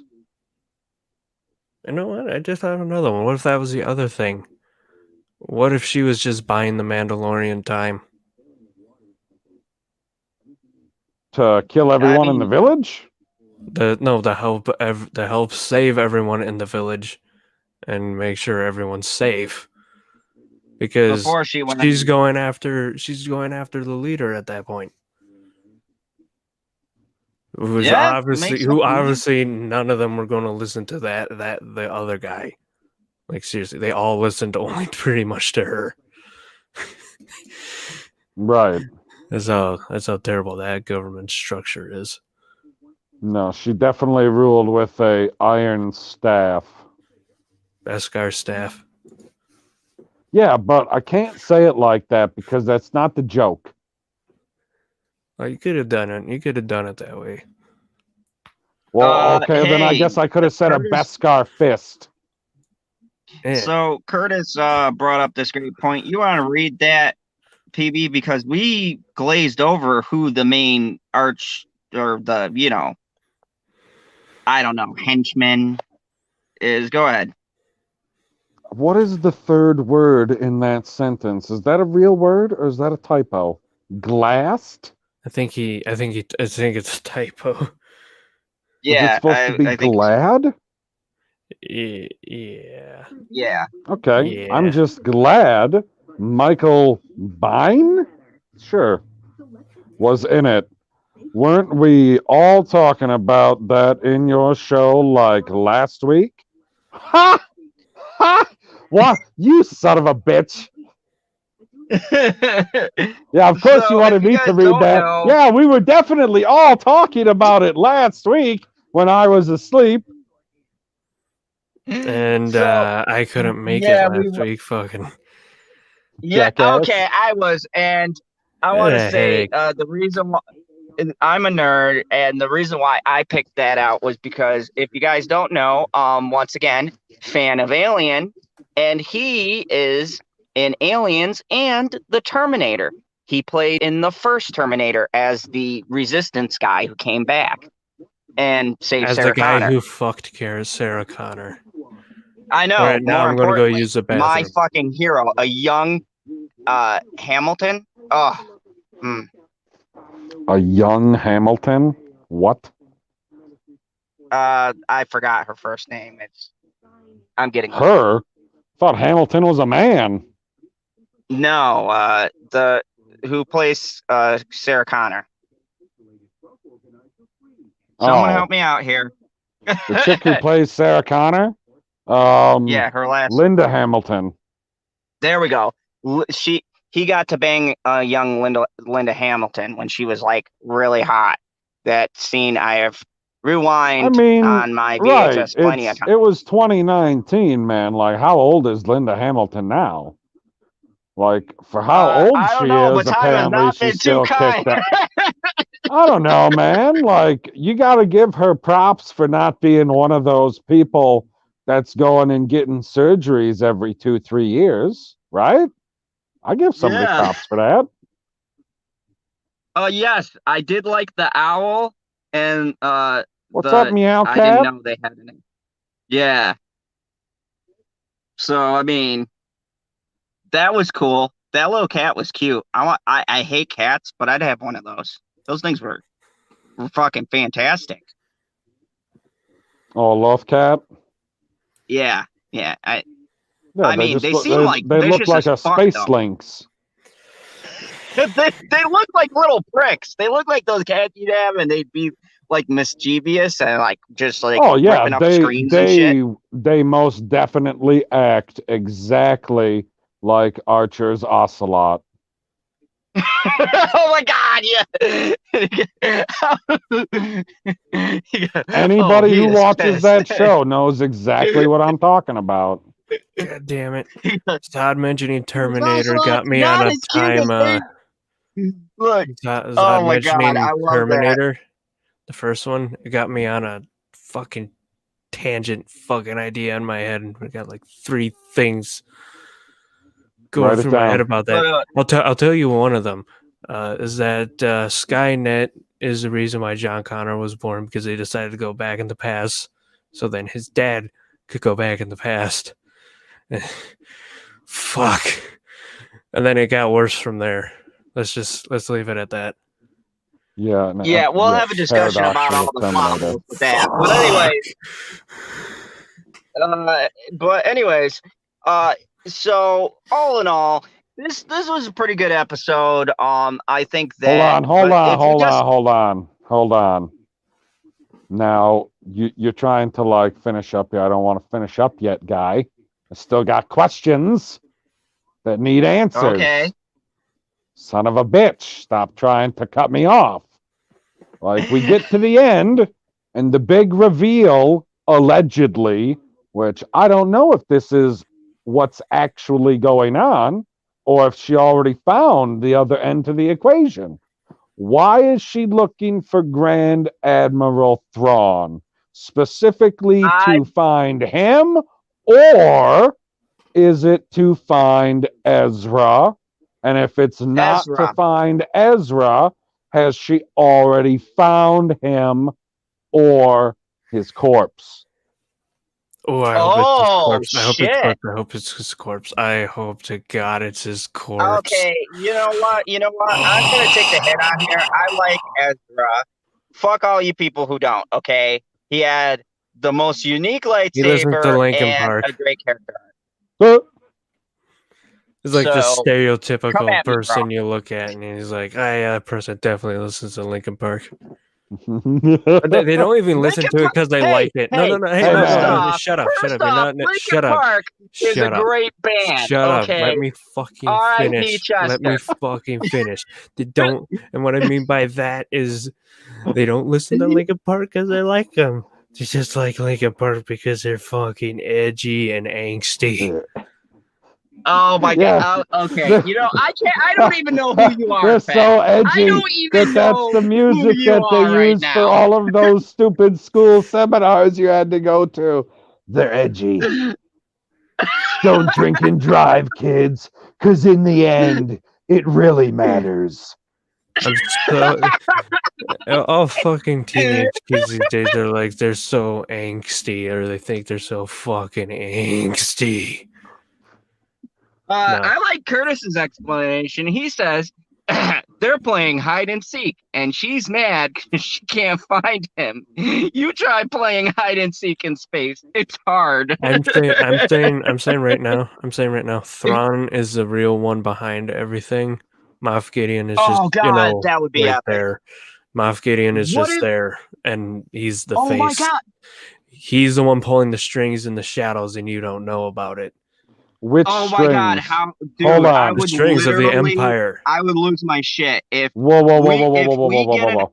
I wasn't here last week, and I had a very, very important question for last week's episode that you can hopefully answer right now, and then we don't gotta bring it up. What was going on at the facility with the things in, let's call it, the test tubes? I want to say it was a cloning experiment for cloning Jedi. It was a what experiment? Oh, A cloning experiment to try to clone Jedi. No, they were Death Troopers. Well, that too, because I saw the armor of the Death Troopers, and I mentioned that. But I think they're doing multiple experiments. I'm telling you, I think it was because I don't know. Not Death Troopers, not Death Troopers. Dark Troopers. Dark Troopers. Death Troopers are the ones in Rogue One. Dark Troopers are like the cyborg type guys. And I noticed. No, what I'm saying is, I think they were that was the squad from what's that game? The squad. The squad in that game, was it Battlefront 2? The one with the 501st? No. I think it was Battlefront 3 or 4. The one before the new one, where they had that storyline with the X1 and X2. Yes, I think where they even mentioned in that how almost impossible it is to clone like a Jedi or something. And then, but they gave them the attributes that the Jedi would have for tracking them. So I think that's what he was doing, and I think it was a nod to that game. Yeah, because the armor looks exactly the fucking same. Yeah. You the two of you agree that they were making some type of trooper? Some type of Yeah, it was basically a super soldier or anything they're making, whether it's a force sensitive one or not. Okay, yeah. because as soon as I saw that, I had a bad feeling about this. As Yeah, soon I as I know. seen it, You had a Snoke feeling about it. I a did too. very I'm like, well, let me look well, at the bright side. not I looked at the bright necessarily side a of it. Snoke feeling, but I immediately jumped to the Emperor because Yeah, he yeah, that needed too. another body and it needed to be force sensitive with a high M count. And that was the highest M count they could find was from this little baby Yoda. And I was like, oh my God, too many pieces are falling in with this one episode and they're going to connect it to the sequel trilogy. And Yeah, I went crazy. yeah, that's the other thing that was No. bothering Yeah, me. I think you can calm down. I think they are trying to avoid making too many tie-ins to the sequel trilogy because then when The they only pulled out tie-in, and I saw that armor, the only tie-in is the New Republic. But the New yeah, Republic was in the because EU, and we knew that was pretty much established after Episode 6, without much of anything else. so I think the tie-in they were doing was to the game. I think that it was um it was a nod to that squad because I looked and I went back through game clips and the fucking armor is exactly the same and they talk about an experiment with Jedi DNA that makes them quicker and stronger and faster and better Like a reflexes. mutant super soldier type thing. The ending of that is just so fucking weird when you kill on all those weird fucking clones and shit. And you feel kind of So bad, but it's like, fuck. oh, new play. Okay, new thought, new thought now that you've said it.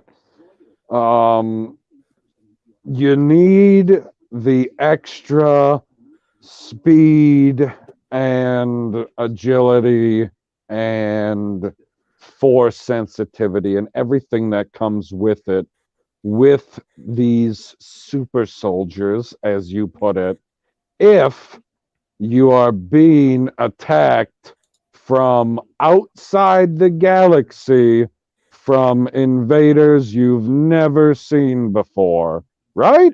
You talking about Yeah, using Bong? exactly. Right.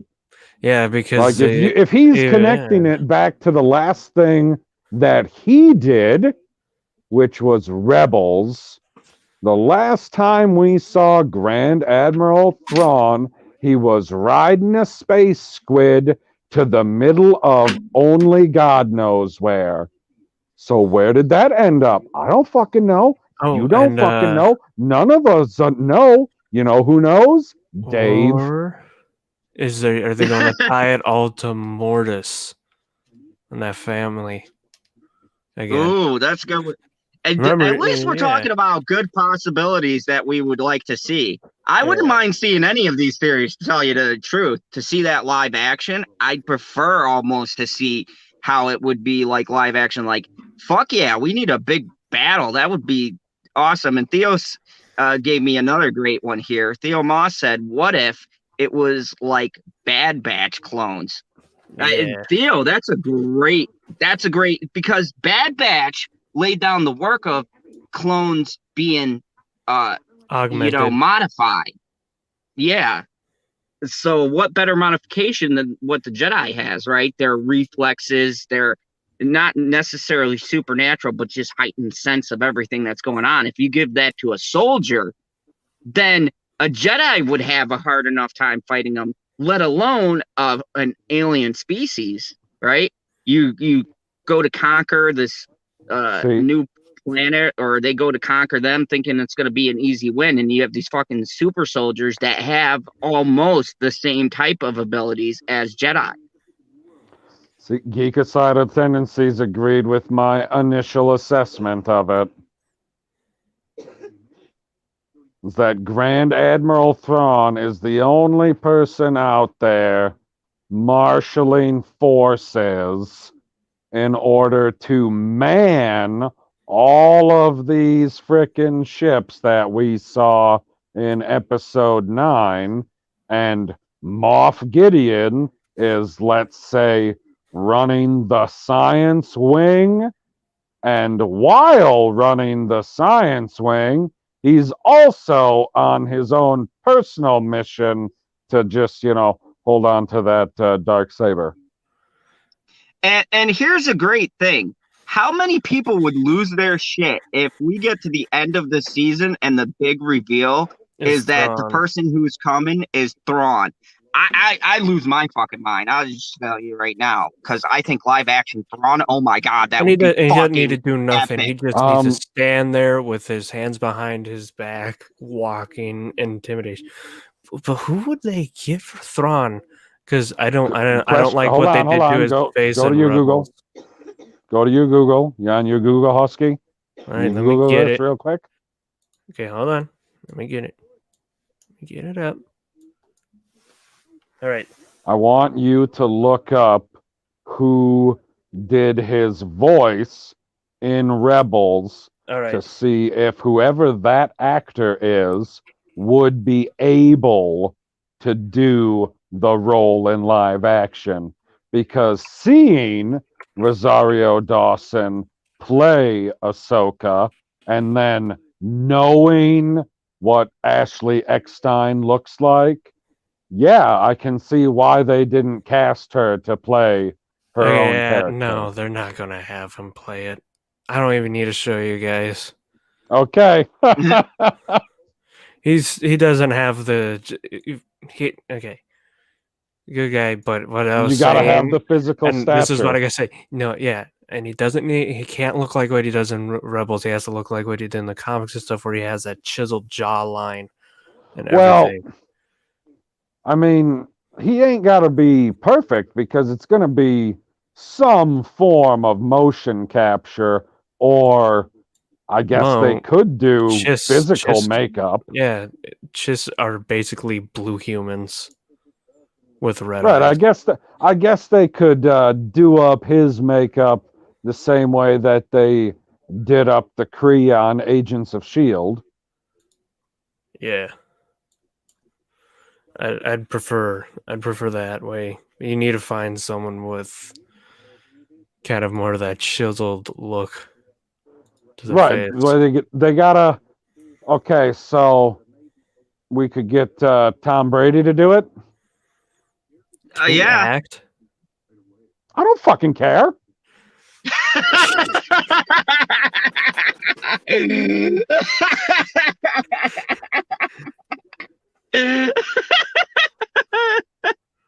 I mean, if you dub over his voice, you can get the same voice actor.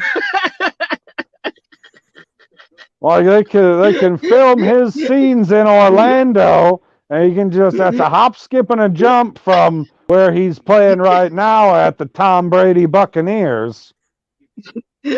I mean, he'd be better than Gronk. Yes. Right. Gronk could not do Thrawn. I mean, I'm trying to think. Like, it's got to be somebody who's, like, relatively tall and slender, right? Yes. Curtis Swayze says no. I don't know which one he was saying no to, but he says no. So I'm just thinking he's saying no in general. That's fair. So I'm gonna start wrapping this up. Let's go to the ratings and stuff because I still got this article, and then we're gonna call it a night. So, Mr. Fett, what would you give this out of 10? And you could give us your favorite scene. You probably already said it, and what you thought was the worst scene in the episode. I already know PBs. I can't think of a bad scene, but I do give it a 9. What? Like I always fucking say, I only give it a 10 if it's like perfect. No, I said you can't think of a bad scene. No, I didn't. Just fucking describe to you a bad scene. I didn't fucking think of that scene at all. Oh, anyway. We have some contention. That's why I'm saying that. I didn't think much of that scene at all. But my favorite one is basically when Mando fucking just waits for that guy to finish monologuing and make the wrong move and shoot him. Dead. Yeah, Okay. that was pretty good. The worst scene was the PB. recap at the beginning because we skipped it. That's fair. PB. What? Wait, what the hell Your did you just favorite say, Husky? The worst scene was the recap. this was the recap at the beginning because we skipped it. Oh, that's fair. PB, your favorite, and God, we already know your worst scene, and what you rate it. Oh, I'm gonna do it in a completely different order then. I'm gonna do my worst scene first. The worst scene is the scene I described to you. It's this alleged lightsaber duel when she could have done so many different things in the duel. I already went through it, so you go back and listen to it later. Anyway. Neither of them wanted to get wet either.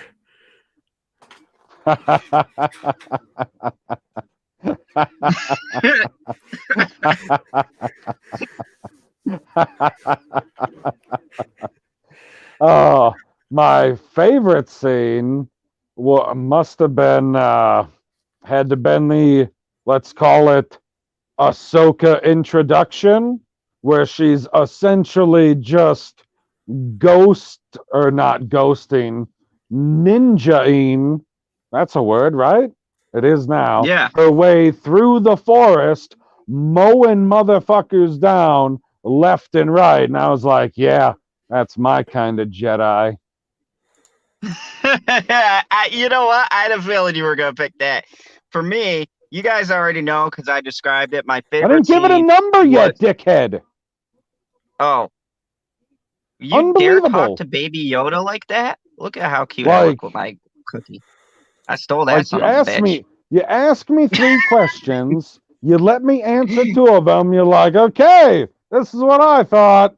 I was like, oh, okay. Well, I give it an 8.73. No, wow. Fucking hell, why are we doing decimals now? I always been doing decimals. I was going to give it a 9, but I took off some extra pointage for aggravation. I had to pause during that scene while I was watching it with the wife to bitch about it. I was like, you see how these 2 lightsabers are contacting this fucking spear? She goes, yeah. I go, you see that lower lightsaber? Yeah. Why the fuck doesn't she slide it down? There go your fingers. Cuz Disney. Anyways, all right. So I said my favorite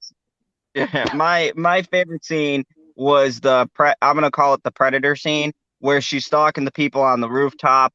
I love shit like that. I love anything like that. Like in the original Batman Begins, I love those stalking scenes where then they're done right. That was fucking chilling, and I could just put myself in that situation and be like, if I was a soldier right now, I'd be scared shitless because motherfuckers are just dropping like flies, and all you hear is what? And I like that they did the sound effects. It was pretty good. I said when she killed the one guy by the bell and then it rolls off, I was like, well, I guess you're not sounding the alarm any longer. Yeah, that was fucking. That whole scene was great, and all the clear. Scene I didn't. The scene that I didn't like, I'd have to say would be. Gosh, I mean, I struggle for this because honestly, I didn't have the same gripe you did, Mr. Fucking Technical. But I'd have to say, like, the scene I probably thought, not that I didn't like, but kind of dragged things was when they were just kind of bullshitting. I mean, but at the same time, I like it because it explains the story. But you know, when who was bullshitting? I don't know. You know, talking about like, you know, the temple and doing the whole little training thing. The Mando and her, what they're talking about, and he kept on was like, you gotta train him. And she's all like, I can't. Oh, so you hated the scene when they did the name reveal. Gotcha. Yeah, that, like, I'm glad the child's got a name, but I feel like it just felt better not knowing the name. I don't know. It just kind of it just kind of takes away an element of mystery. Oh crap! Like, we forgot one I don't thing. have a problem with the name. I just have a problem that I think they should have kept the mystery going a little bit more. But I understand why they did it. We forgot one But I thing really too didn't to need to talk know. about. Do you think Luke Skywalker will appear at all? Because No. she Then said crossing my he'll reach out to the fingers. Force and find someone, and No. he is the only Jedi Master out there That we know No, of. not that follows the not in the, religion. no. There's other ones. No, I he's mean, he's the one that kept the religion of the last two fucking council members. Who are you talking about, Zod? no, there's other Jedi out there. I mean, he had a Who? whole fucking school. Tell According to me Last Jedi. who. No, I at mean, this I'll get back point to you in the on that. timeline, this would be at I'll get the, back to you let's on that. say, oh my God. I gotta go look Kestis that up, but I'm doesn't pretty count. sure they're not going to do Luke because one, you'd have to have Mark Hamill do that, and I don't think he'd come So? back. Oh, I think he would. Oh, I Underneath think he people would. he can see eye to eye to. If they're like, hey, we're going to let you whoop some fucking ass, Mark. And he's like, wait, like what I was supposed to do in episode 7 and 8? No, they're going to and give him 9? the scene. They're going to give him that scene that he really thought was going to be in them, which was deleted off of the Force Awakens, and then was Ryan Johnson said he was going to put it in the Last Jedi, but didn't. Of this one where he's like, on this giant rock, it's floating and he's sitting on it, and then all these rocks are like circling around him and orbiting. Oh, him, yeah, all I that seen shit the and meditating, storyboard art of that. which would be awesome. And he kept saying he wished that was in one of them because he liked that. Maybe it'll be in people The are going crazy Mandalorian. with. Oh yeah. Theo gave us a couple of people right here. No Cal. I said no Cal Kestis. No Who is fucking Cal Ezra Kestis? from the Jedi game. The only good EA Star Wars game out right now. Jedi Fallen He's Order. the one from but Fallen. I got- they I gotta connected beat to that game they on connected to Grandmaster. I EA got last stuck. week. I gotta beat that game. I got stuck on Grandmaster when I went through in Grandmaster difficulty. Okay, Geek So, Asylum like- Tendency says Luke is season 4 material. Dude, Gotta Hera's son stretch is that like shit out. how old at this point? He's still a child, isn't he? Mace is dead, Curtis. wanna say- Mace is not dead. They've made an article, and they He got talked hit about by it where a they said car. Mace He's did. dead. It wasn't the lightning. It wasn't the launch out the window. It was him getting hit by a car on the fall. Done. You know, Jedi can heal. It snapped No. his neck. Fucking He died on Palpatine impact. fell down a shaft and lived, and the fucking Death Star exploded. So if Yeah, they but can he bring didn't that get hit by a motherfucker car back, moving 75 miles per hour now, did he? he got blown up in a reactor. His molecules should have been disintegrated, and they brought him back. That was his shit. He's an old man. Fuck that. You can't justify. Fuck it. Fuck My acknowledging the answer. sequel trilogy. They My answer they were every even time trying to say someone that he says was you a can't clone in the bring sequel someone back. trilogy. My answer every time someone tells me you can't bring them back, they're dead. I'm just gonna say Palpatine. That's all I'm gonna say because there's no way. No, you say Darth Maul, motherfucker- motherfucker. Darth Maul. Yeah, what is wrong with Darth you? Maul's What is better. wrong with you? Always Darth Maul is the answer. I mean, yeah, you know, we still don't know if Darth Maul is dead. I mean, he still could have been alive after that Kenobi battle. I mean, Hey man, No, he dead. Did he burn the body? Dead. Did he burn the No, body? he didn't burn the that's body, the only but reason you- I'll you see him warm and alive, like he sets him down, and you Darth Vader see isn't So dead, he's not Darth guys. dead. Maul, He could be except that alive. he's dying. Darth Oh my Vader never God. died, guys. They just burned the suit. yeah, Darth Maul's still alive. I'm Epic. telling you. I'm saying Darth Vader. Darth Vader, man, he's not dead. The suit was just burned. He's out there. Oh my god. Okay. We got Luke I'm gonna said, do one Luke article and then said we're gonna something call it. stupid on the way out of the Death Star, and it pissed him off, and it kept him alive through anger. He's like, fuck it, back to the dark side, you stupid fucking boy. So The Force Ghost anyways, was just a projection. oh Jesus, that did It was bring Vader back to life Palpatine. to smack Ryan Johnson. So let me just bring up this article because I want to bring up how fucking stupid this is. So Twitter has gone crazy. Now What? we're canceling another star. Gina Carano was first, and they couldn't cancel her because she's fucking awesome. And I dare any of Because these she'll faggots punch you in to the say face. something. Oh yeah, I dare them to say something to her. She could whoop She can any punch of me in you the face all she keyboard wants. I warriors' don't fucking asses. care. Because you want to know, Everyone if needs to she's challenge her punching you to a in the gladiator face, style. you're in the same room as her. Like, that's a win.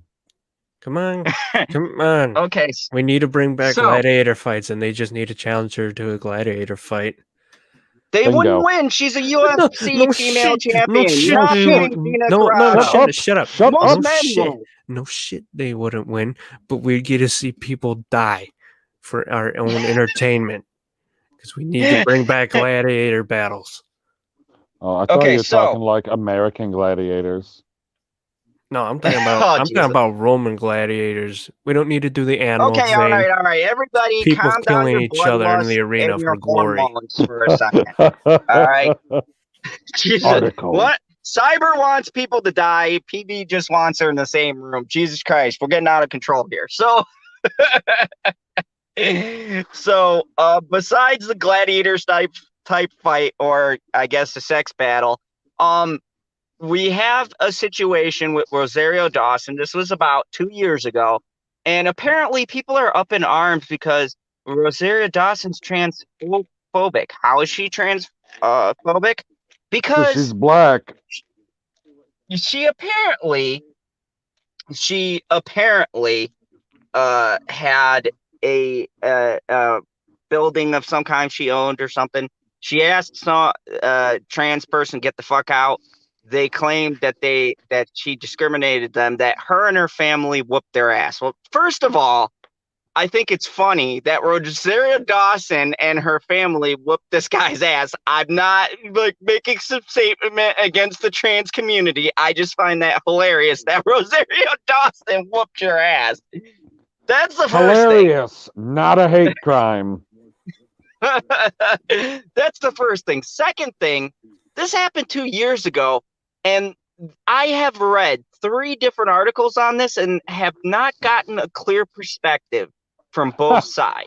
Because you know the joke in there, right? It took you 2 years to read 3 articles. That tracks. No, this was from 2 year. This was from this incident happened 2 years ago. They're bringing it up The now. incident happened 2 years ago, and it took you that long to read 3 articles. I get it, Guy. We all get Jesus it. Christ. Anyways, so read this article. Now they're calling her transphobic, and they want her to be canceled because of this incident. She was married to a gay guy in a movie. There's no way she's transphobic. And now here's the thing. We don't know exactly what this dispute was over or what his role was. I seen what this guy looked like. I've seen other trans people. Okay, they're still dudes or whatever. They're not like these little people who you could just whoop their ass. Okay, I refuse to believe that this guy let all of Rosario Dawson's family beat the shit out of him. Wait. It, it. Never mind. I don't give a fuck. I don't. I was gonna ask if it was one turning into the other or the other turning into the other, but I don't fucking care. Like, that's PB. You just made my point. Like, what does this have to do with her? If this is the case, why the fuck is Amber Heard still fucking Mira? She legitimately abused Johnny Depp. She cut off the tip of his fucking finger, and she's still fucking Mira. There's a 1.5 million who signed a petition to have her removed, and she's still in that movie. So why the fuck are we now canceling Rosario Dawson? Why aren't we giving her a medal? Yeah. Oh, She that's cut right, off because his it's part of finger, the. and he had it wrapped up when he was Jack Sparrow, and he was like in an interview, and there was a kid there. And it's like, what's wrong with your finger? It's like, oh, I just broke it on something. It happens because he was probably too scared to tell the truth. I broke it on a knife that Amber Heard was wielding in her hand. My bad. Like, I mean, this astonishes me. Like, with the mindset that they have towards glorifying Amber Heard, why aren't they like giving her a fucking gold star and promoting her to showrunner? I don't understand this whole philosophy. I think, like, if you're gonna judge someone, you should judge them on how they do the character. Like, even Theo Moss says, I'm satisfied with Rosario Ahsoka, but I know they could have done better. Yeah, we have those are normal disagreements, but saying she can't play a role because of an incident that happened 2 years ago, I don't understand where these fucking wackos come. It's like they can't attack this show for anything but these ridiculous articles. We read the ones how they saw the Tusken Raiders. Just think about this. These fucking weird SJW people made the connections of space creatures being like the Indians. Because this show is like a space Raiders. You know something I thought of the other day? American Indians. You know what I thought of the other day of the Tusken Raiders? You know, the Tusken Raiders take the thing and shake it above their head. Are you sure they're not the Taliban? Oh my god! I'm gonna be fucking. Thank you, Cyber. I'm gonna be canceled because now they're gonna be like, Zod's a fucking terrorist. Well, I am a villain, but I mean, you know, they might be is. Oh my god! That's a good damn point. That's a damn good point. They love shaking them guns above their heads. Like native Taliban on Tatooine. Yeah, come on down and join the Taliban in Tatooine. I don't know why I'm doing a southern accent, but that's where we're at now. I was asking, Geekocidal Tendency says, I was asking some friends of mine, average moviegoers, what they thought about Amber Heard. They didn't know who she was, nor she was married to Johnny Depp. That shit. Yep. Hold on. I wanted to highlight this because I said this in my stream I did by myself about the Amber Heard situation. And I said, you could take any fucking woman in Hollywood that's young and attractive, put a fucking red wig on her, and you would not know the fucking difference between Amber Heard's performance and any other fucking person wearing a red wig. You want to know why? Because it's the easiest fucking role to replace. Now, Johnny Depp in Fantastic Beasts, I know the fucking difference between Johnny Depp and Matt Mikkelsen. There's a huge difference. One is Danish and one is not. It's just another white guy. Oh, I'm sorry. The Danish are still white. I apologize. Even though he has a heavy fucking accent. Amber Heard is no Scarlett Johansson. Because you would be able to tell if they replaced Scarlett Johansson at any point in those movies. But here's the thing, goddamn though. Right, I would. This is my whole point, though. Those roles are still very generic roles. They're not She has never been in something where I've never heard any fucking person in the world going, that new action movie with Amber Heard is coming out. I can't wait to see that motherfucker. No one's ever said that. No one even knew who she was before this. That She was in is like the 4 other power of movies. our Lord and Savior, Zack Snyder, because she's gonna be in his cut. But here's the thing. Fucking Zack Snyder didn't know he had Mira until You don't know shit. no one knew who this bitch was before Warner Bros. Put shit. And you know what? I hope they make a fucking Mira spinoff because that shit's gonna flop because no one fucking cares about her character. I'll tell you the big secret. You want to know how Aquaman made $1 billion? Here we go. This is a big insider secret. Jason Momoa with no fucking shirt. That's how that movie made $1 billion. There was no other fucking reason. It wasn't for the story. It wasn't for the cool special effects. Jason There's Momoa that many took gay off his guys shirt. in frickin' China? No, because we even talked about like a while ago, and then all the ladies in their chat were like, a lot of them did just kind of want to see it just for his muscles. Yeah, they don't Jason know what the fuck Momoa, happens in the movie. as soon as Jason Momoa was like, I'm Aquaman, I've got to take off this way too small shirt to show off my muscles. Yeah, that was it. The females started talking. They're like, you know that guy from Game of Thrones, from the horse people? Yeah, we saw him bang, and now we can get another kind of cock tease because he has no shirt on. Right? How do you think That's what happened, okay? No woman went in there and goes, you know what? I really like Aquaman. He could talk to fish. He's just amazing. Women don't give a fuck about that plot. They were like, Jason Momoa, no shirt. You said it all water. wrong. The ladies show up and they go, you know who's been looking real fly, General? That good old Arthur Curry. No one even knew who the fuck Aquaman was before Jason Momoa took that role. He was the biggest fucking joke. And then you know that guy who they make jokes of on the Big Bang Theory and Justice League? Yeah, that guy. This is that guy? This is the guy they're making jokes of? That seems foolish. That's not what Aquaman used to look like. Aquaman used to look like, and then you show them Super Friends.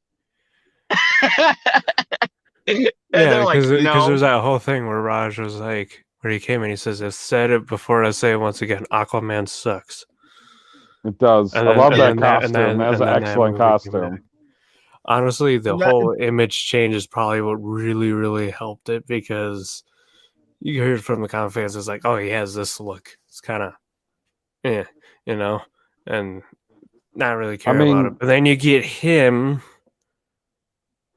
and then you're like, yeah, this is Aquaman. And people are like, that's Aquaman? And then you say you're making a movie with this guy who's shirtless with all these tattoos. Yeah, I mean, and I'll give it to him. The best part of that movie for me was the fight between him and Ocean Master. I particularly liked the cinematography where they're doing the fight and the fucking rain is like not hitting them. They're like in a bubble as they're clashing their fucking powerful tridents or whatever the fuck. And you see the water like falling in like they're dry in this area and it's all like a big bubble and the rain splashing underneath. I thought that was fucking cool visuals, but no one went there and goes, I don't know what a trident's called when it has 5 points. That's the other thing about that movie, though, too, is they did bring back the original like costume, but they made it more updated looking. No, right. But they just gave it a new spin, which was nice.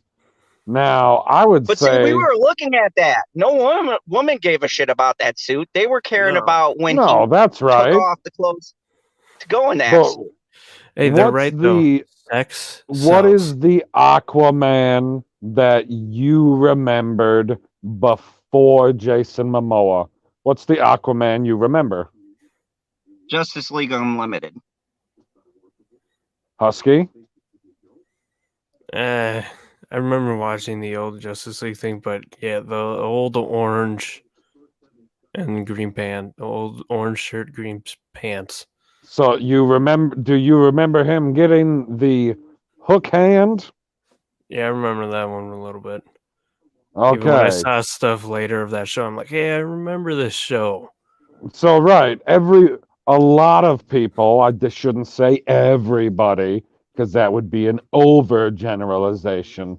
But a lot of people said, "Oh yeah, they went from the guy from Super Friends, where it is the corniest motherfucking Aquaman superhero you've ever seen in your entire fucking life, straight to Jason Momoa." It is not a huge jump to go from Justice League / Justice League Unlimited I do have Aquaman there's to also Jason one more. Momoa. There's also one more too, which would be Batman the Brave and the Bold. But that No, there Batman the was Brave and the one Bold, before that. Batman and the Brave We and Well, the all you Bold. have forgot about I'm it. not Aquaman saying from bad that. Young I'm saying like Justice. I'm trying to stay like with that. But Batman Brave and the Bold was very much of the Silver Age of comics in that show, and it even reflected on the costumes. And Smallville. Yep. Geekocidal tendencies, right? I completely fucking forgot Smallville because I didn't really like that rendition of Aquaman. He was probably my least favorite. That's not Arthur Curry. That's AC. Okay, douche. PB, we can't figure out what they were name dropping there. What a fucking because douche. they didn't have the right. That was the douchiest Aquaman. Yeah, I hated that dude. He was so fucking obnoxious in that show. I was just so. I mean, I was like, love how the him fuck did- on Titans. Yo, yeah. He's all right on Titans. We've I love gotten his so character on far off Titans. track of what we were talking about. Should we What do you wrap this mean? up? Oh yeah, but anyways, so they want to cancel her and get her off of the show, and I said, how the fuck are you gonna cancel her? She's only on one fucking episode. It's not like Gina Carano when you know she's gonna come back and she's signed for multiple episodes. She only appeared in the one episode. You want to cancel her appearance? Like these people are so fucking stupid. I kind of missed She's the not reason going to why be in they any wanted more to. episodes. I missed the reason why they wanted to cancel her. So I went to Because the restroom. apparently Because she's transphobic. transphobic and her family beat up somebody that was trying to turn into one thing or the other. I don't know. I assume that everybody that's trans is trying to turn into a unicorn. oh God, don't say that somewhere. Bitch, she's gonna be like, who insulted my unicorns? Anyways, but no, I mean, no, this person was supposed to move out of this place. They didn't. I assume the conversation started like, yeah, you gotta get out of here, and they pulled the whole, you want to get rid of me because I'm trans, and they're like, no, I want to get rid of you because you owe us get rid of you because you're fucking poor. You spent all the money on your dick removal surgery. Always assume when somebody wants to get rid of you, always assume it's mob style. So yeah, because, but I'm not gonna lie. You owe us money, into man. concrete shoes. From how I heard it, Rosario Dawson did pin the person's arms down while the family stomped them. But just think about that, makes her to me more badass. She's like a little slumlord. That's the perfect. That's who I want playing Ahsoka. That tells me she actually can fight in real life, which means she probably didn't fake those scenes. She was like, she's like, oh yeah, just fucking. These fucking guys owe us money. Give me the scene. Bam, cut a motherfucker up. You know, they're like, I want you to channel how you felt that day. Like, I mean, I was just saying, it's good to know that at least she's always given me that appearance that she's hood, but these articles just confirmed it for me. And I don't know, for me, that makes me respect her more. Now they're coming out and this dude's doing public statements. And why is that? Because she's on a show and making all of this money. And for me, it's just this person trying to collect more money. If this really mattered, they would have tried to cancel her when she was casted. I mean, this happened two fucking years ago. Why are we Did you just say that you're glad to know that she's hood? Yeah, Okay. you know, Yeah, because he's she's actually a hood. part. Because Zod's actually affiliated with the mob, so he can relate Yeah, I know. from New He's in the York and butter everything. She's trade. gangsta. Ahsoka Tano will go gangsta on that ass. You owe her money. Them fucking lightsabers are coming out. Okay. So, did anybody else get that? Oh, what do I want to say? Let's call it black bravado that she would bring to the role over what you got from Ahsoka at any other point in the past? Oh, Ahsoka's hood. Did you see her working? They proved it in the last season of Clone Wars. She took like a blue collar job, and she's all like, "Oh, Dale, you might let me take care of this real quick. I'll be back." And Oh my bam, God. she whooped some ass. Ahsoka's hood, You're really and making I'm it glad. sound like being hood is not a good thing. This is not a good thing. What? Ahsoka will mean mug you, as they say. You don't want to get up in her face. She will whoop that ass. She don't I even need the mean, lightsaber. I ain't gonna downplay Rosario Dawson, so you are exactly incorrect. I most definitely want to get up in that face now. It's real. Now it's real. It's no longer just a cartoon. Now it's real. No, but this is just I feel like why I bring this article up is because we've had an article every episode. I feel like they're really trying hard to attack this show for Because it's anything. winning, like the president. Exactly. They can't get it on anything else but this stupid bullshit. They hate that there's a product out that people like that doesn't connect to the shitty trilogy or sequel trilogy universe. And they're like, "Oh my God, Ray's not in it. How can the child have training? Because Ray didn't have training and she was amazing. You don't need fucking training. Just chop rocks." Fuck. She was amazing love- because people were right about her. She was never the hero. She was always the villain, and that turned out to be true in episode 9. So geekicidal tendencies says, I'm just happy soy boys aren't going after Rosario Dawson for taking the part from an orange person. Well, there's no way that she could take the part of Ahsoka Tano from an orange person, because as far as I know, there's only one of them, and he's a man. That one's good. Oh, she's not black. She's Puerto Rican.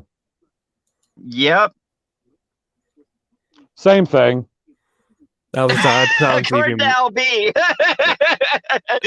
Don't have this argument with LB. He'll spend 3 hours telling you how Puerto Ricans are a mythical race, but like my fucking family comes from there. I just talked to my aunt Chana. So I mean, I would say now black. LB, Puerto Ricans are real. It's a real place. I was gonna say now Zaz sounds even more racist, but then he's also like, yeah, he's Puerto Rican. I'm like, oh, I can't say that shit now. Yeah, he's part Puerto Rican, that's for sure. He's Puerto Rican Italian. Like, how is he not part of the mob? He's from New York, for the love of God. Yeah, he's from. Are you telling me that they didn't expand into Wisconsin? You know where Al Capone had his operations. I know exactly where he had them. He used to drive right through my town. He had direct lines to.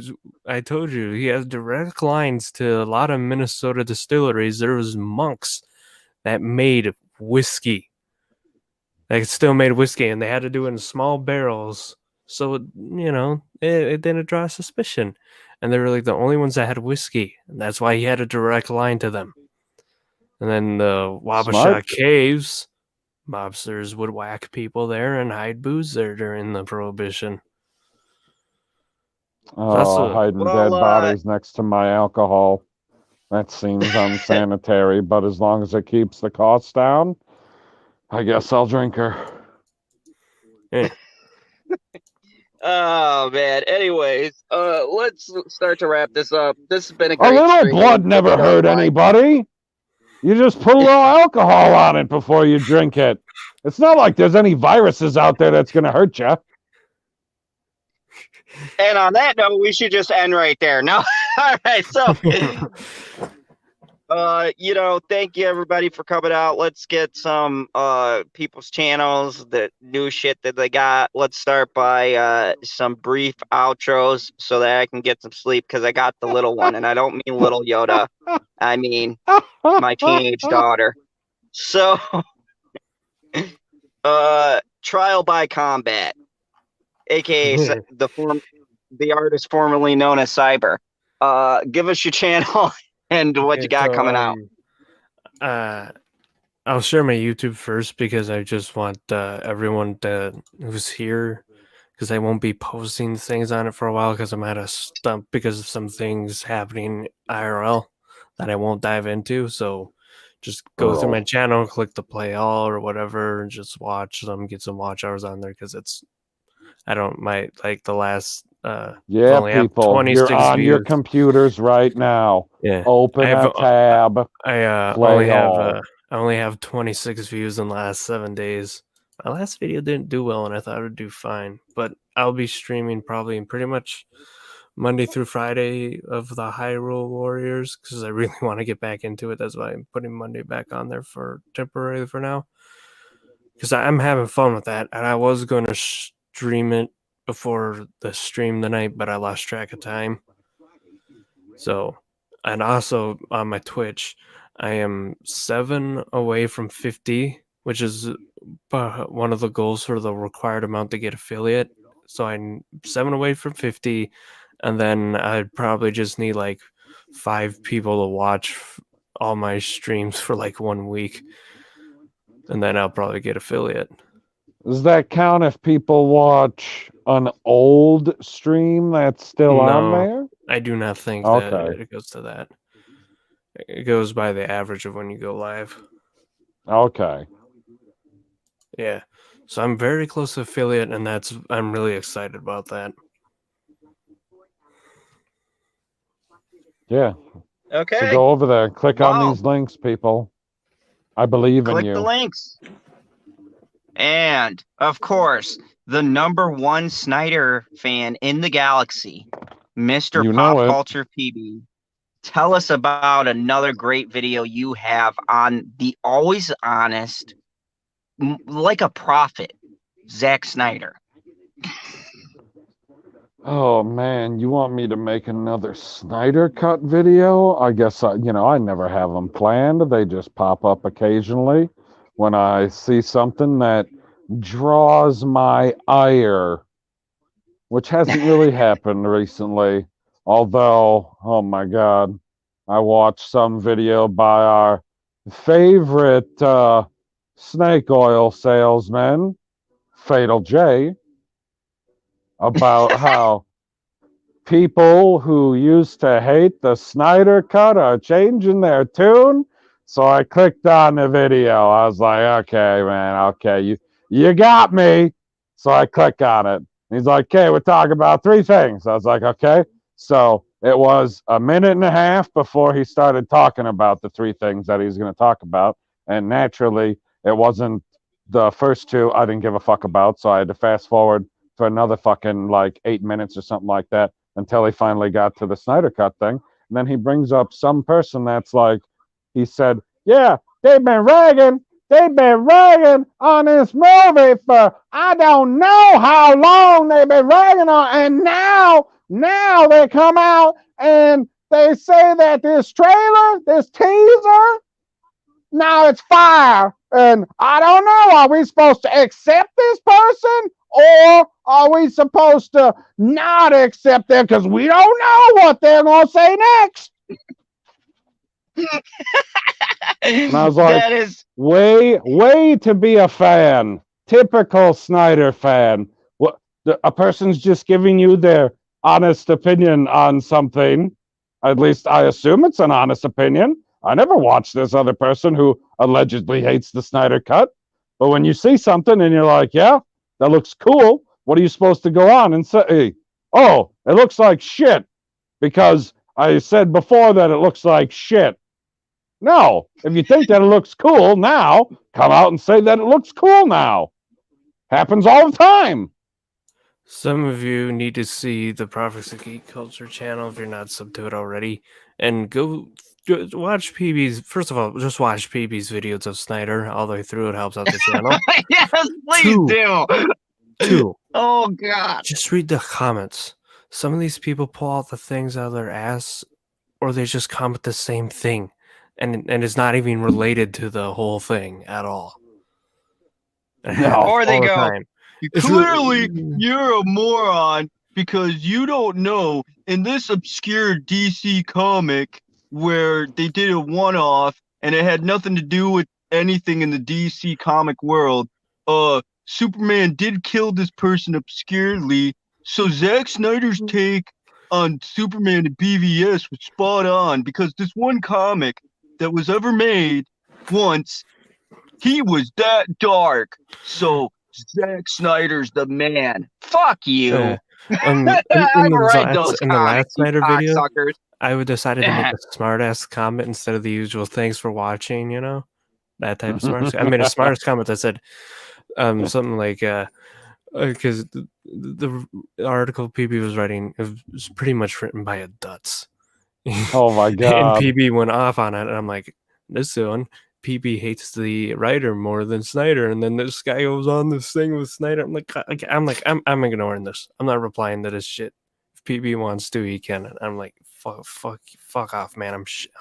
I'm the shit poster of the group. But that's how I know they don't watch us. I love it. The reason the Snyder Cut is more popular with everyone, douchebag critics, is simple. It's not up against an Avengers movie. We've cracked the code. It's PB. You need to make that video. You need to clickbait people and be like, the one reason why. Everyone loves the Snyder Cut, and then just put your video, and then YouTube will be concerned about your mental health. Oh my God. Oh Crazy God. fuckers. But yeah, go check out PB's videos. You'll laugh. PB, do your thing you always do about being on the platform because I love that. That's about being on the platform. Okay, yeah. Go to your favorite social media. Search for @PopCulturePb. If I'm not on there, get the fuck off that social media and get on one that I'm on and follow me there. Like on Parler. Parler, Twitter. We're definitely having Parler as a backup in case any of us get kicked off of Twitter randomly. Nobody will get kicked off that'll Parler. definitely probably be me. That's been happening to like people randomly lately. I'm like, what the fuck? Yes, it's Yep. becoming. Yeah, Yes, we'll say this for anyone. Yes, it's somewhat of a conservative, safe space, but let's all get on there and make it a creator space where creators can go around and promote each other's videos and streams. Because that's what I wanted to be, and that's what it kind of was when I started on there. It still kind of is right now. So Find people that guys, make shit and support them. If you go on Parler. Go on Parler, support them, do all that fun shit. And also here on the channel, I've got tomorrow a great subject that PB didn't even know about, but now I'm just going to break it to him because he's been, captured into this whole debate. But we are going to talk about the death of Hollywood tomorrow with Father Zod. And Father Zod has looked up information as he does. And we're going to be talking about... How do you think I don't know about this? I tweeted about it. I know. Is that stream a political stream, or is it just about the death of the Oscars? No, it's about the death of Hollywood in general, which pertains to the Oscars, which hasn't been relevant in fucking 10 years. Does it loop around to politics at all? Yes. No. I mean, there will be politics in it because Hollywood is all politics, but we're going to talk about how politics gender swapping, the Amber Heard situation and Johnny Depp, how this all goes back to why Hollywood is dying and will be dead within the next couple of years. And I say couple of years. And we're going to give you an actual timeline of when we think Hollywood is going to exactly die and how Netflix, Hulu, Amazon, and all the streaming services will not ever have to employ an A-list actor ever again. And if you guys want to know all these stats, join us tomorrow because it's going to be a very fascinating read. My dad predicted this. He's made some predictions creepy on our shows that have actually happened exactly how he said it was going to happen. So Not any I'm of the interested ones in I the cared stats. about. So yeah, it's gonna be definitely a fun little talk. And this this Sunday at 1 p.m. I will be over at Stevie J Raw's channel talking about the Amber Heard situation. Me and Stevie, apparently people like how brash I am. I think I was called brash and spicy. Sure. So I'm gonna be spicy, probably less brash. Stevie told me to leave the language over here in the Phantom Zone, so I'm gonna do that. I'm gonna try Well, that's not to fucking curse. bullshit. I can't guarantee you I won't fucking curse, but I'm gonna try not to fucking curse. You're We'll fucking see how the down fuck under, that goes. mate. You can't bring your salty Oi! fucking language. Oi! That's the only thing I can do. That's not Crikey. good. Crikey. Anyways, and on that note, thank you everybody for stopping by. We appreciate you. Remember, there is but only one rule here in the Fandom Zone. Kneel before Baby Yoda / Groku. No, I can't do that. My helmet might fall off.